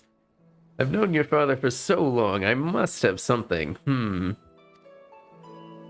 Well, as you know, part of why the Levier name garners such respect in Charlian is your family's storied history. You two can trace your ancestry directly to those who came aboard Nunkrip's Hope, a lineage few can claim. I've never thought much of it myself. It's not as though our forebears founded our nation, they were simply there when it happened. Nevertheless, it has traditionally been a point of pride. It is why Nunkrip's pronouncement, renounce the ways of war and pursue enlightenment through knowledge and reason, has ever been our family's creed. Until your grandfather's time, aye. Archon Louis-Soir looked not to Nunkrip's words, but his deeds. He asserted, in defiance of his peers, that choosing to save the great and the small from the rising tides was the true mark of our founder's virtue. Perhaps it was his expertise, his knowledge of ancient prophecy and the fall of civilizations, that led him to conclude that to eschew conflict at every turn was to consign mankind to his doom. There will ever be conflict, and calamity will follow. Thus, to ignore the plight of those one might conceivably save is not wisdom, it is indolence. You remember his words well. Indeed, Archon Louis-Soir lived by that personal creed, and used every means at his disposal to bring succor to those in need, Charlian or no. No one loved and admired your grandfather more than his son. Yet Fortunal could not reconcile Louis-Soir's deeds with the philosophy of their forebears and his peers, a philosophy in which he believed so fervently, yet made a pariah of his father. Fortunal agonized over this contradiction for much of his life. God's father.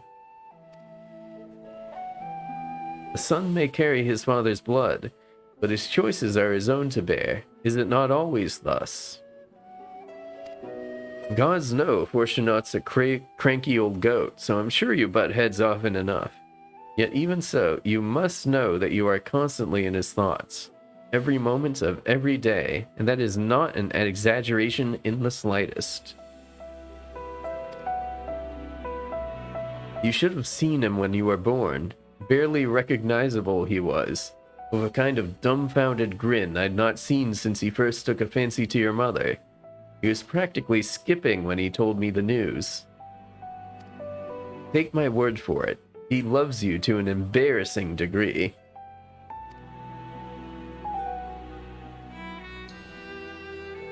But he is also frustratingly single-minded. Once he's decided that a given action is for the best, he will stay the course no matter who or what opposes him. A profoundly annoying habit when you're on the other end of it, as I'm sure you will agree.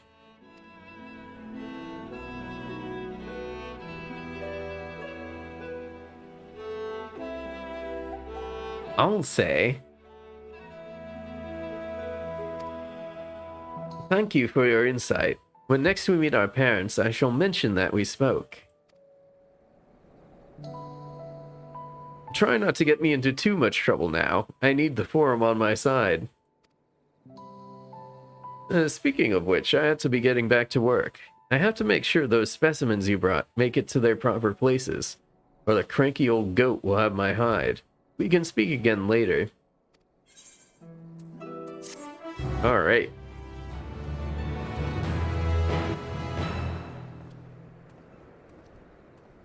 Oh, hail you free.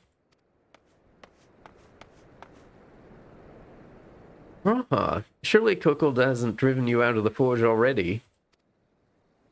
For better or worse, no. However, he has set me a task that requires more than my single pair of hands, and here you are. I could use at least one of you, but I won't object to more. Unfortunately, Alize and I have prior commitments, and we have delayed too long as it is.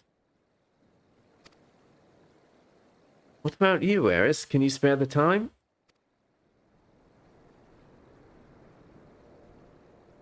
Perfect. This shouldn't take long.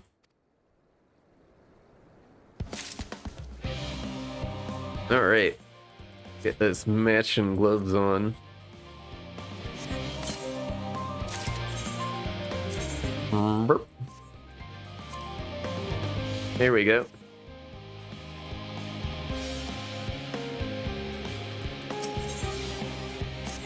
See what Graha has for us. In the event that our, and I quote, promised heap of adamantite falls right out of the bloody sky and into my lap, Master Coco wishes to be ready to put the proverbial hammer to anvil at a moment's notice. To fabricate these parts, however, he needs the flames in Coco's forge to burn hotter. He sent me to increase the amount of ether being funneled to his furnaces. The flow of fire-aspected ether in Labyrinthos is regulated by an elemental reactor south of here, to which I have borrowed the key. The adjustment will require 2 people to carry out safely, but I can explain the process when we arrive. This is where we part, then. We'll see you in Charlian Hamlet once the adamantite arrives, if not before. This way, then.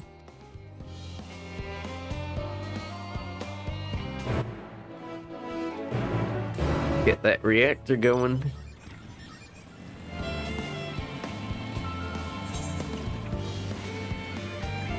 I'm gonna have this whole circle complete pretty soon.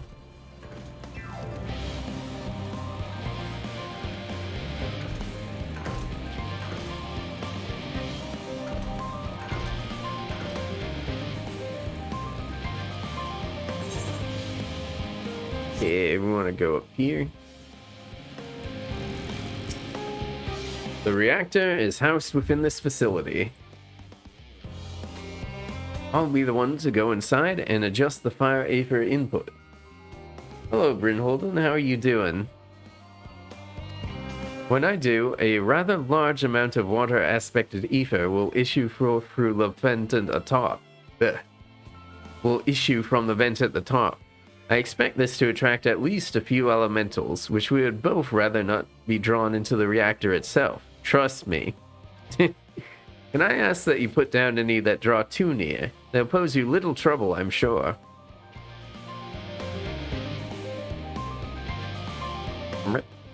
Wait here if you would.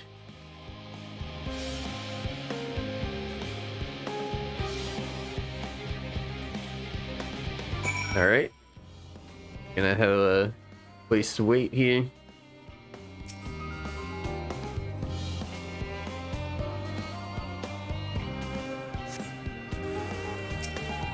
Yeah, swirling Apa.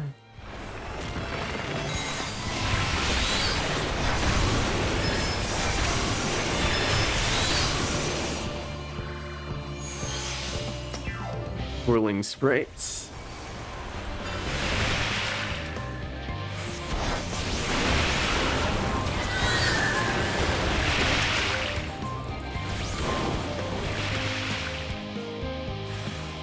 More.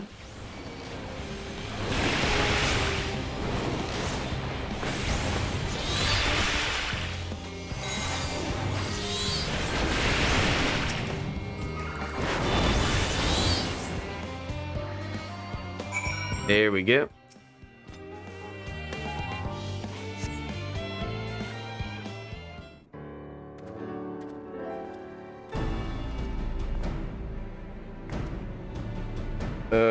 Pointless meeting. Those are so common. They're terrible, right? Especially in COVID time. It's just a huge waste of time. And then there's never like meetings for the important stuff either. That just gets breezed through. Did everything go smoothly out here?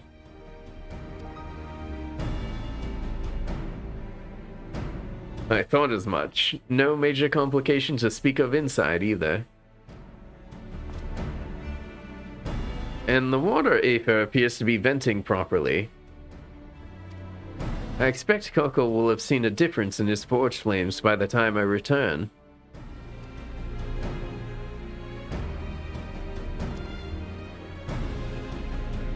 Since I have you, there was another matter I thought to discuss with you.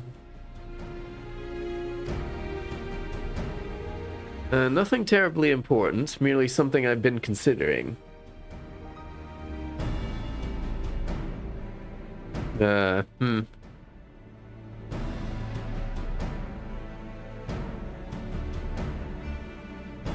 it's not a great situation to be in.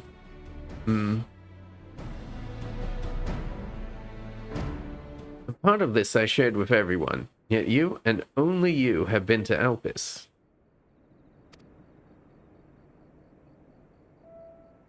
As we have established, refined adamantite is a product of Aleg, of the Empire's twilight years, in fact. It was a material which saw much use as part of the Allegan's efforts to extend beyond the bounds of this world, and Dalamud, of course, being the most prominent. Yeah, if you need to lay down, definitely lay down. I am having a great time with Gendwalker, though. Thank you. Take good care of yourself.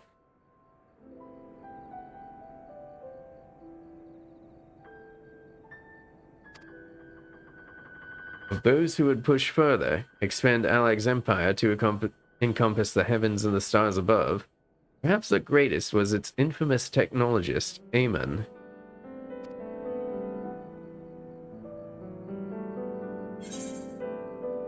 Aemon wanted to travel the Sea of Stars?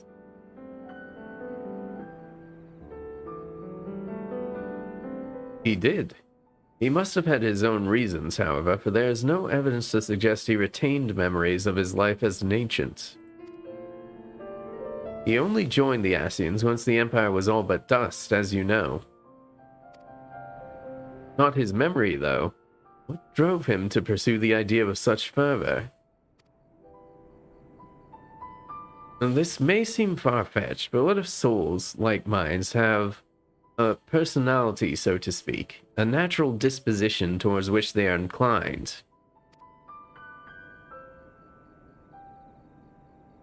We know with relative certainty that it was the gross decadence and inexorable decline of Aleg that moved Aemon to resurrect Emperor Zande.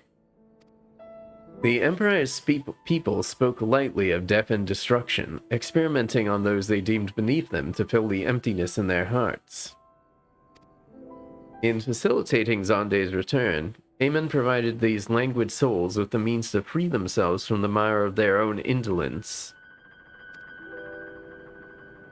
Or would have, had not Zande been convinced by his own death that life itself was meaningless. Aemon's desire for his countrymen to conquer the heavens could only be a means to the same end, to instill the people with new purpose.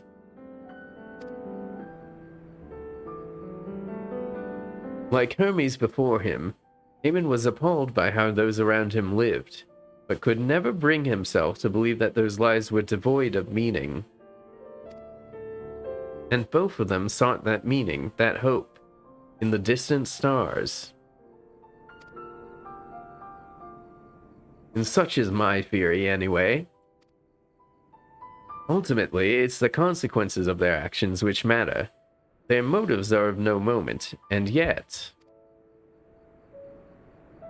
to reach those stars on wings of adamantite, travel to the ends of creation and beyond, the promise of hope everlasting. That much I do understand. But enough musing for now. Why don't we see how Kokol is getting on?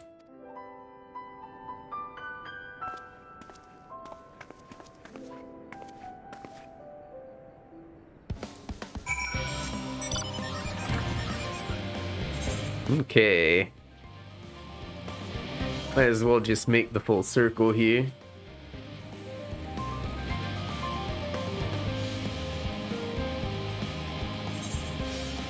This is closer this way.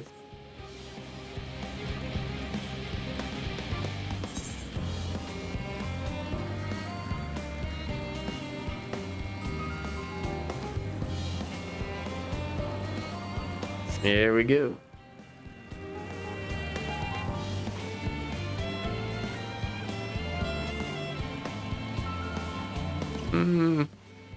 Since I see this current here, might as well get it.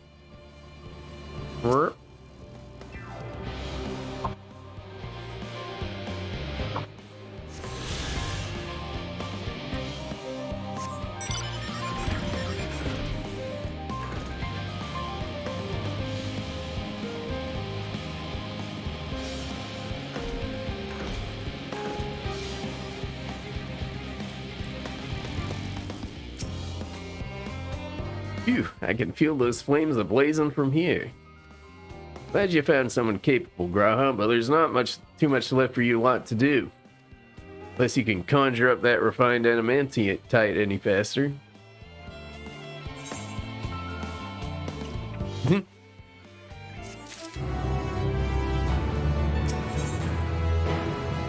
Ah, hey, the last yellow wafer current. Yeah. I do trust you to deliver on your promise, I do. Only... I hate waiting. I want that adamantite and I want it now. We share your impatience, I assure you. Is there truly nothing else we can assist with in the meantime? I wish. This sitting's about unbearable. Pity the forum frowns on recreational explosions. Well, so long as they can't prove it was premeditated. Get you going, I have mistakes to make.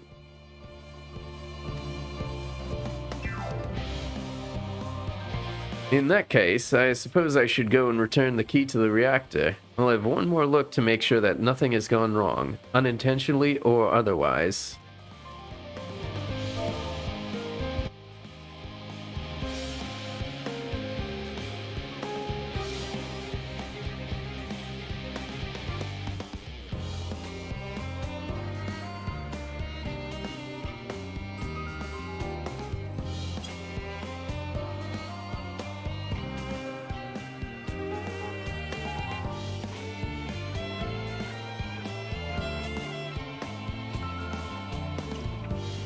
I'm certain there are better uses for your time, however. I will join you in Charlie and Hamlet anon.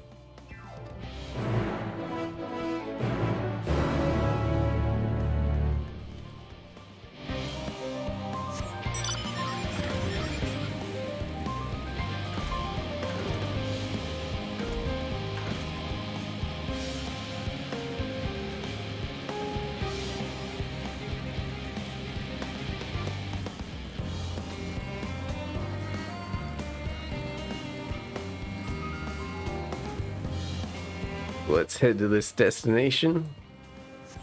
I can just port there. It's a little bit faster. Didn't realize it was at the hamlet.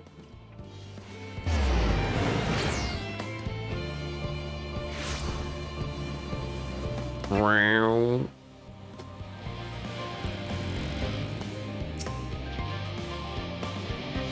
If you wait here, your companions are bound to turn up sooner or later. Yeah, let us await.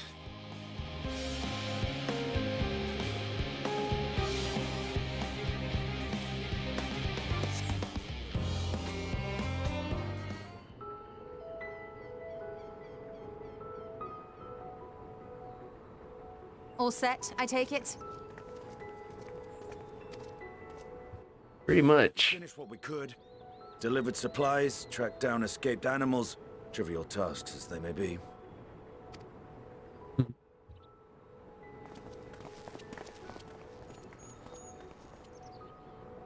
That's enough, don't you think? If there was anything more important still undone, that would be a problem in itself.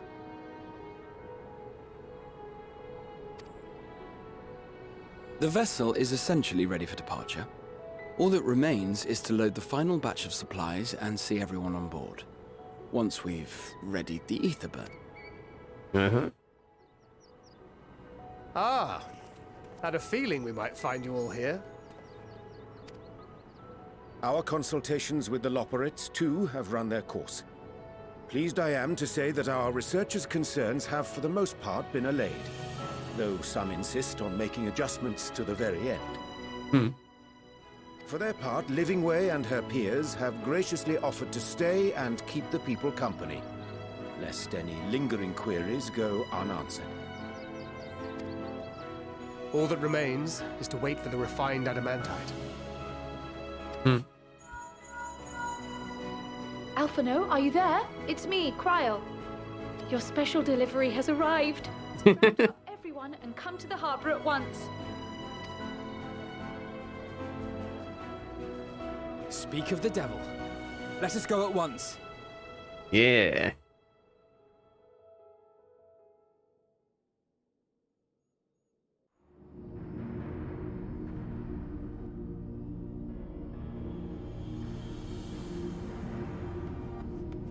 Forgive the intrusion, Master Fortuner. I bring urgent news. A great commotion has broken out in Scholar's Harbor. Your presence is requested, with all speed.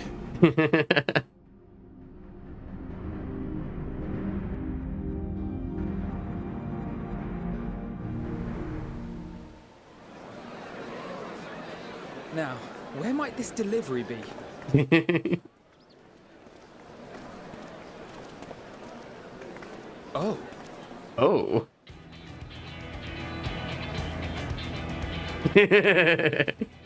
That's a lot of boxes, jeez.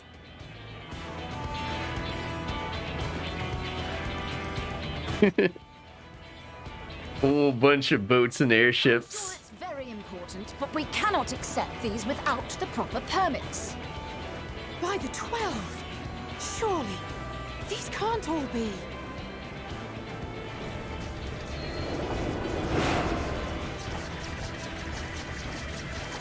Even the sky pirates are here, jeez. Bleeding hellfire! They're bringing them by sea and by air. All these folks in these crates.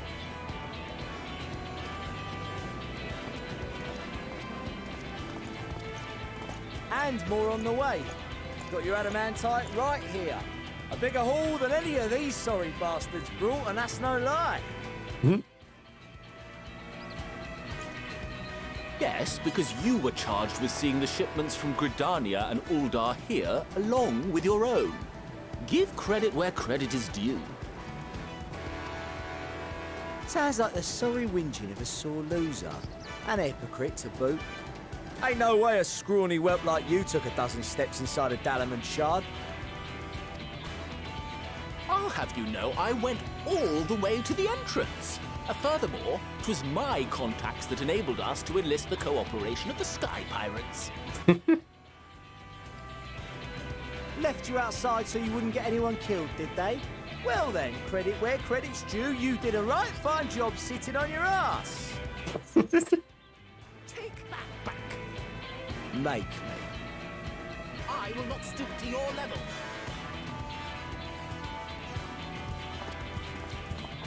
My, what a grand welcome party. Hancock and Soroban. We come bearing relics both sacred and Allagan, as well as a few other gifts that may be of help, to be presented with best wishes from the Eastern Alliance.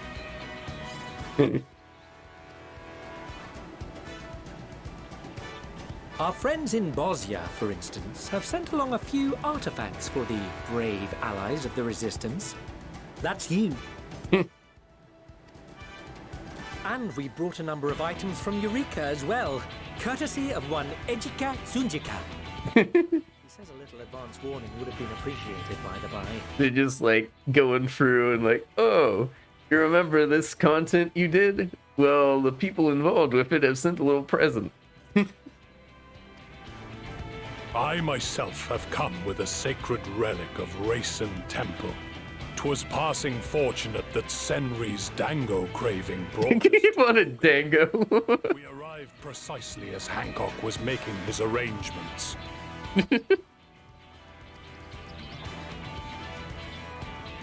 Upon learning of your need, we made haste back to Hell's Lid, with our dango, never fear, and consulted with the other auspices. All consented to the lending of Tenzin's legendary Phoenix Blade for this noble cause. Suzaku and Seiryu were nevertheless worried that it might be lost in transit, however, and insisted upon accompanying me to Onakoru, where I had intended to entrust it to our Confederate allies. I thought instead to give it over to Hancock when we chanced to cross paths yet again.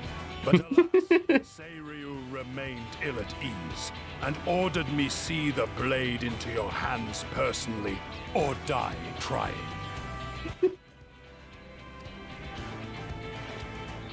We did, of course, need quite the impressive vessel to get it all here in time.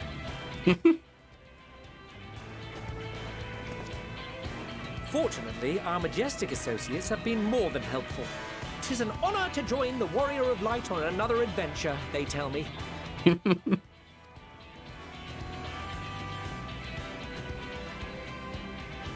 That is all wonderful to hear, but what of the extraordinary cost? I shudder to think of the ransom we must pay for such a bounty.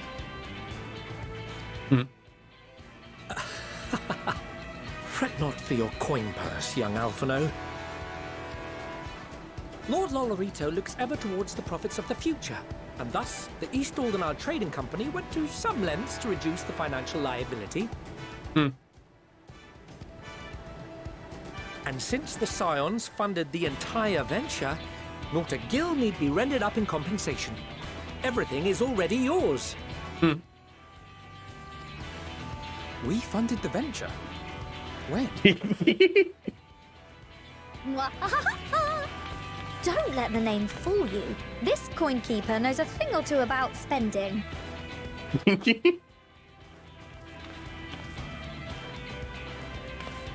When it comes to capital investiture, a sprinkling of gil here and there will not do.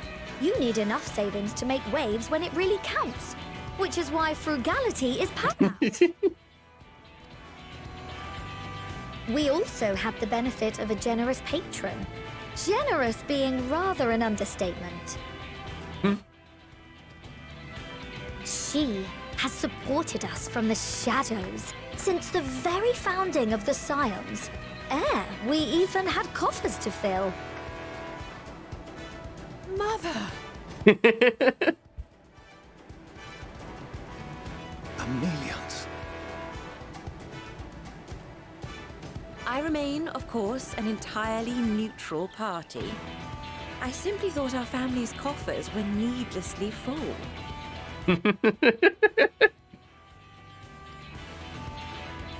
We can hardly take them with us on your teeny-tiny toy boat, now can we? And would be a shame to leave all that hard-earned wealth unspent.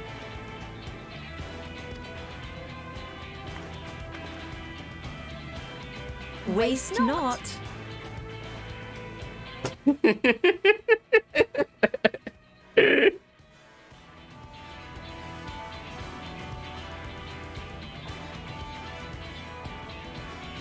We're not gonna have to bust out the anvil. We expected word to reach only a fraction of our allies. Did I not tell you I have my ways?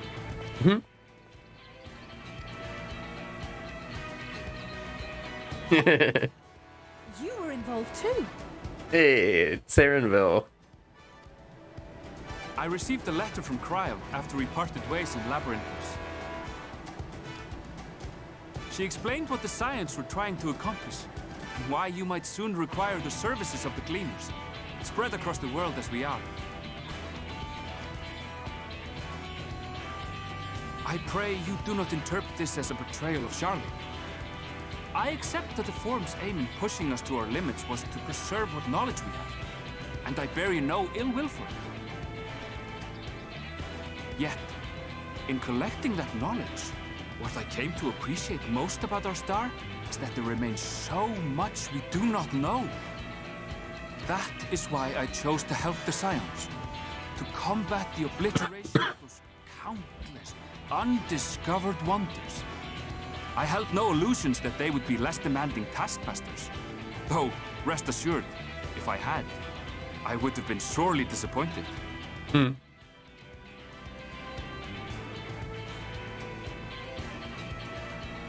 To make a long story short, the whole of the guild ship cooperated to ensure your call was heard far and wide.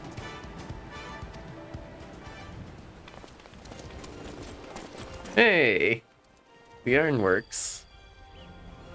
In the D-Team Scions. And why didn't you mention it sooner? The one time you don't beg my aid, your problem's a bloody ship that can fly to the moon. See it? You brought the team. Of course. Garland Ironworks' finest. You need only point us towards my new favorite ship. Oh, I nearly forgot. We stopped by Whirlwind before coming here and picked up a package from Gaius. Even Gaius. He's still of the mind that actions make for better penance than words, contrite or otherwise, so we offer none of the latter.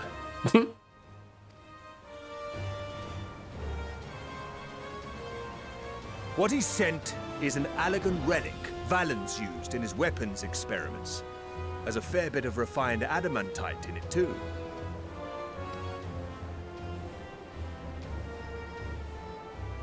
As you like us not suspect, we've also brought adamantite from Mordona's Dalamud Shard. I admit to some consternation upon first receiving Kryl's message. So few Scions remain at the Rising Stones now. Far too few for such an expedition. However, the Gleaners were able to secure us reinforcements. Idleshires, treasure hunters, not least among them. Yeah, literally everyone is involved in this. Slowfix's gratitude for the safe return of his daughter has not waned, and he gathered his kin to our side with an astounding quickness. The clash between their machina and the Allegan defences was a sight to behold. I wager even you would have been impressed by the magnitude of the gobby booms.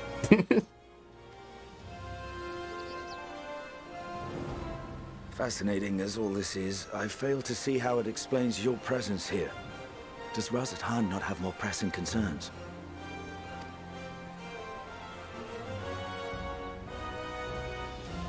We do. Yet averting the final days would be the most expedient solution. That, and I am indebted to you.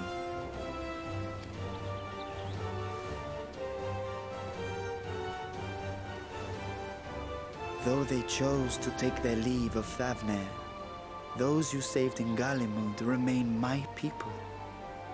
My gratitude is beyond words. 'Tis appropriate that I aid you in kind.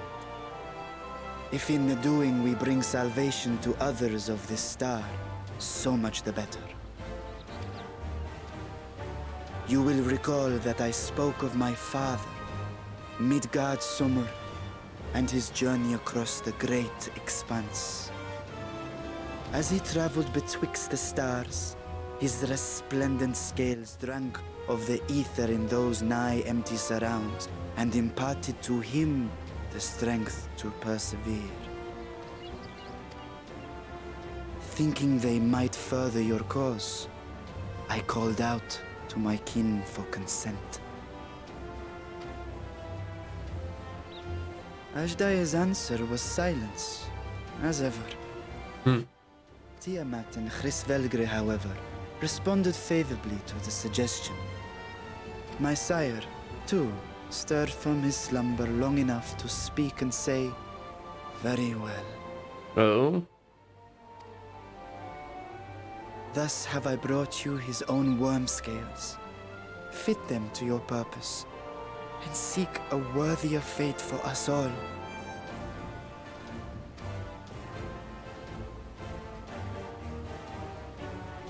You'd be hard-pressed to find someone else so familiar with the unique properties of dragon scales. So I invited myself.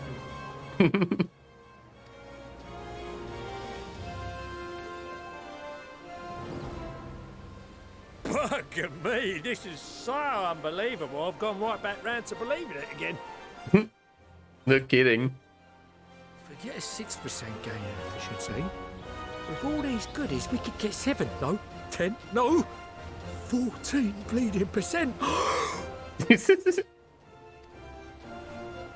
Think of how far we could go. What we could do with that much power. What we could blow up. If Kokol is duly convinced, then it must be true. In which case, the Scion's end of the bargain has been fulfilled. Would you not agree?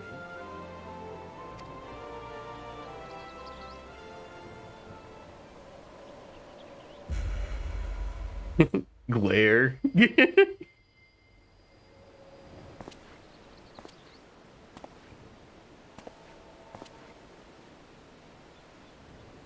Yes, Father?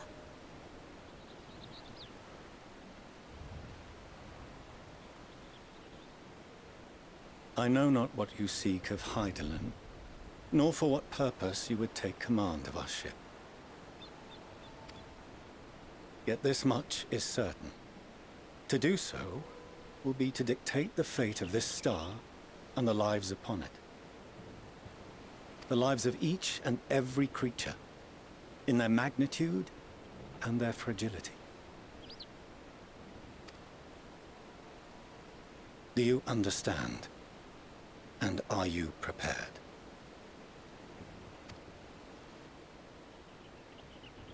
We have seen and we have felt how much each life shapes this world. And so we are determined to abandon none. We understand what is at stake, and we are prepared to bear this burden.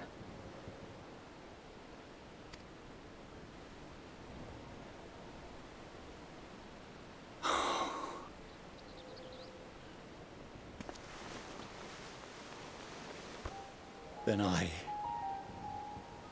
will bear it with you. Oh. I beg you, share your struggles with me. As family.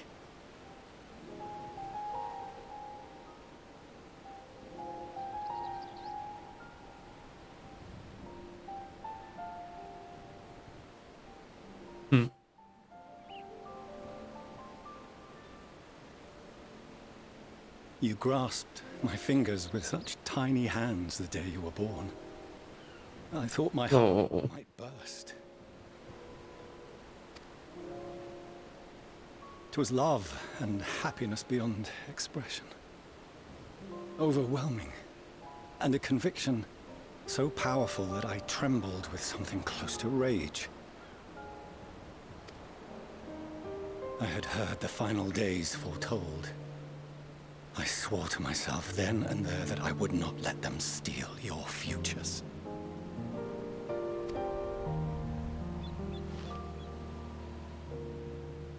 The great exodus would succeed, must succeed.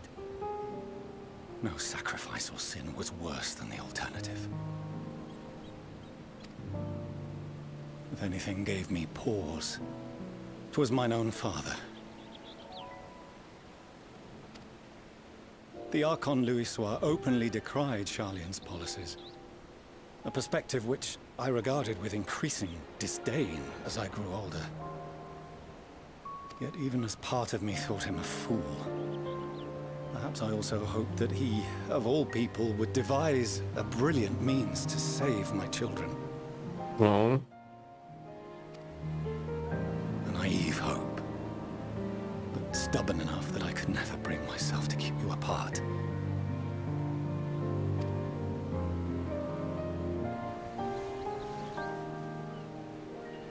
No, that was his doing, when he perished at Carteneau.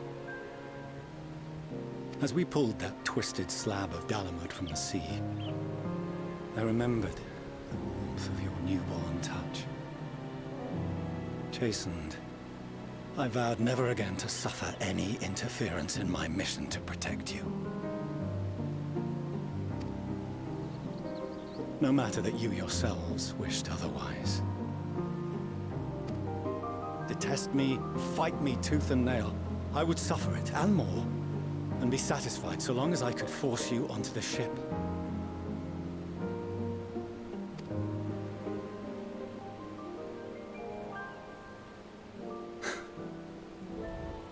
I was wrong.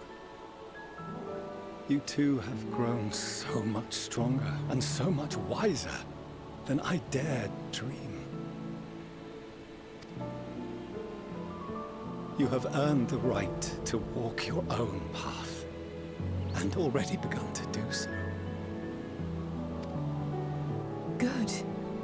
Because there are things we care about, and people we love, and none of them is replaceable. Not a one. It cannot have been an easy journey for you to have come so far. We shall be glad to acquaint you with the finer details someday, once this danger has passed. All that we have seen and heard, that we have felt and learned in our travels. Ours is not a kind world, but it is beautiful. Always. Oh no. Are you quite sure that's wise? After all, someone turns pale and flees the room when he sees so much as an envelope containing word of your adventures. Whatever will happen if he learns what you were really up to? Amelians.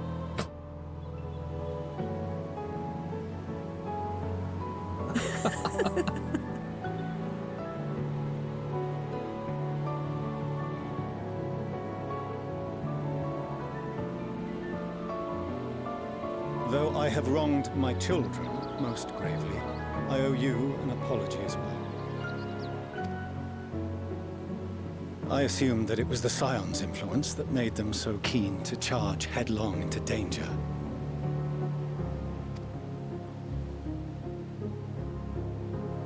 Yours, in particular. I see now that said influence instead brought them together with the many fine people gathered here today. In which case, I hope you continue to guide them.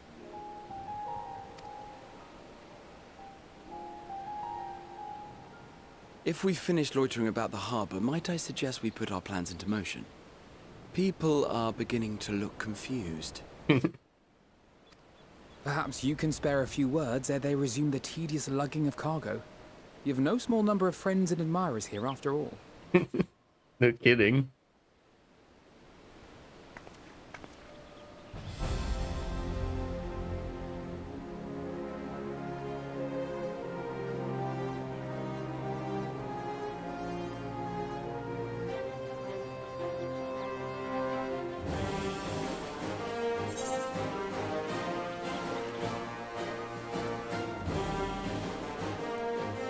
That's your strength.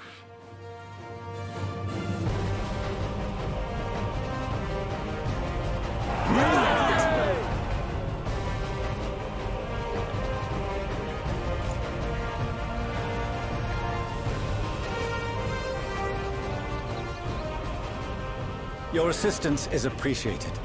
Now, in an orderly fashion, if you please.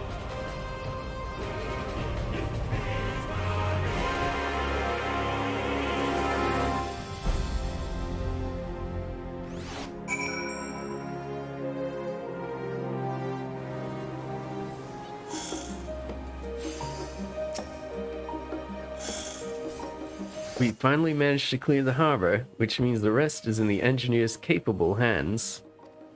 Meanwhile, Father has issued to us an invitation. As was agreed, he will reveal the means by which Eidolon may be contacted.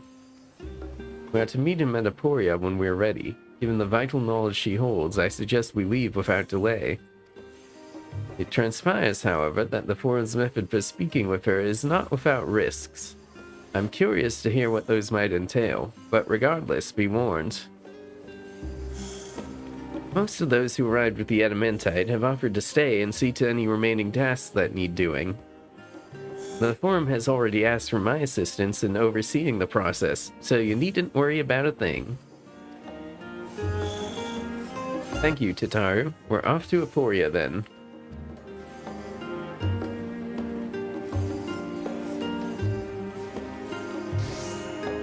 Alright, so I think that's a good place to end for today. Alright, so thank you all for watching today. And I hope you all have an awesome weekend. Goodbye, and hopefully I will see you all on Sunday. We'll see. Goodbye for now.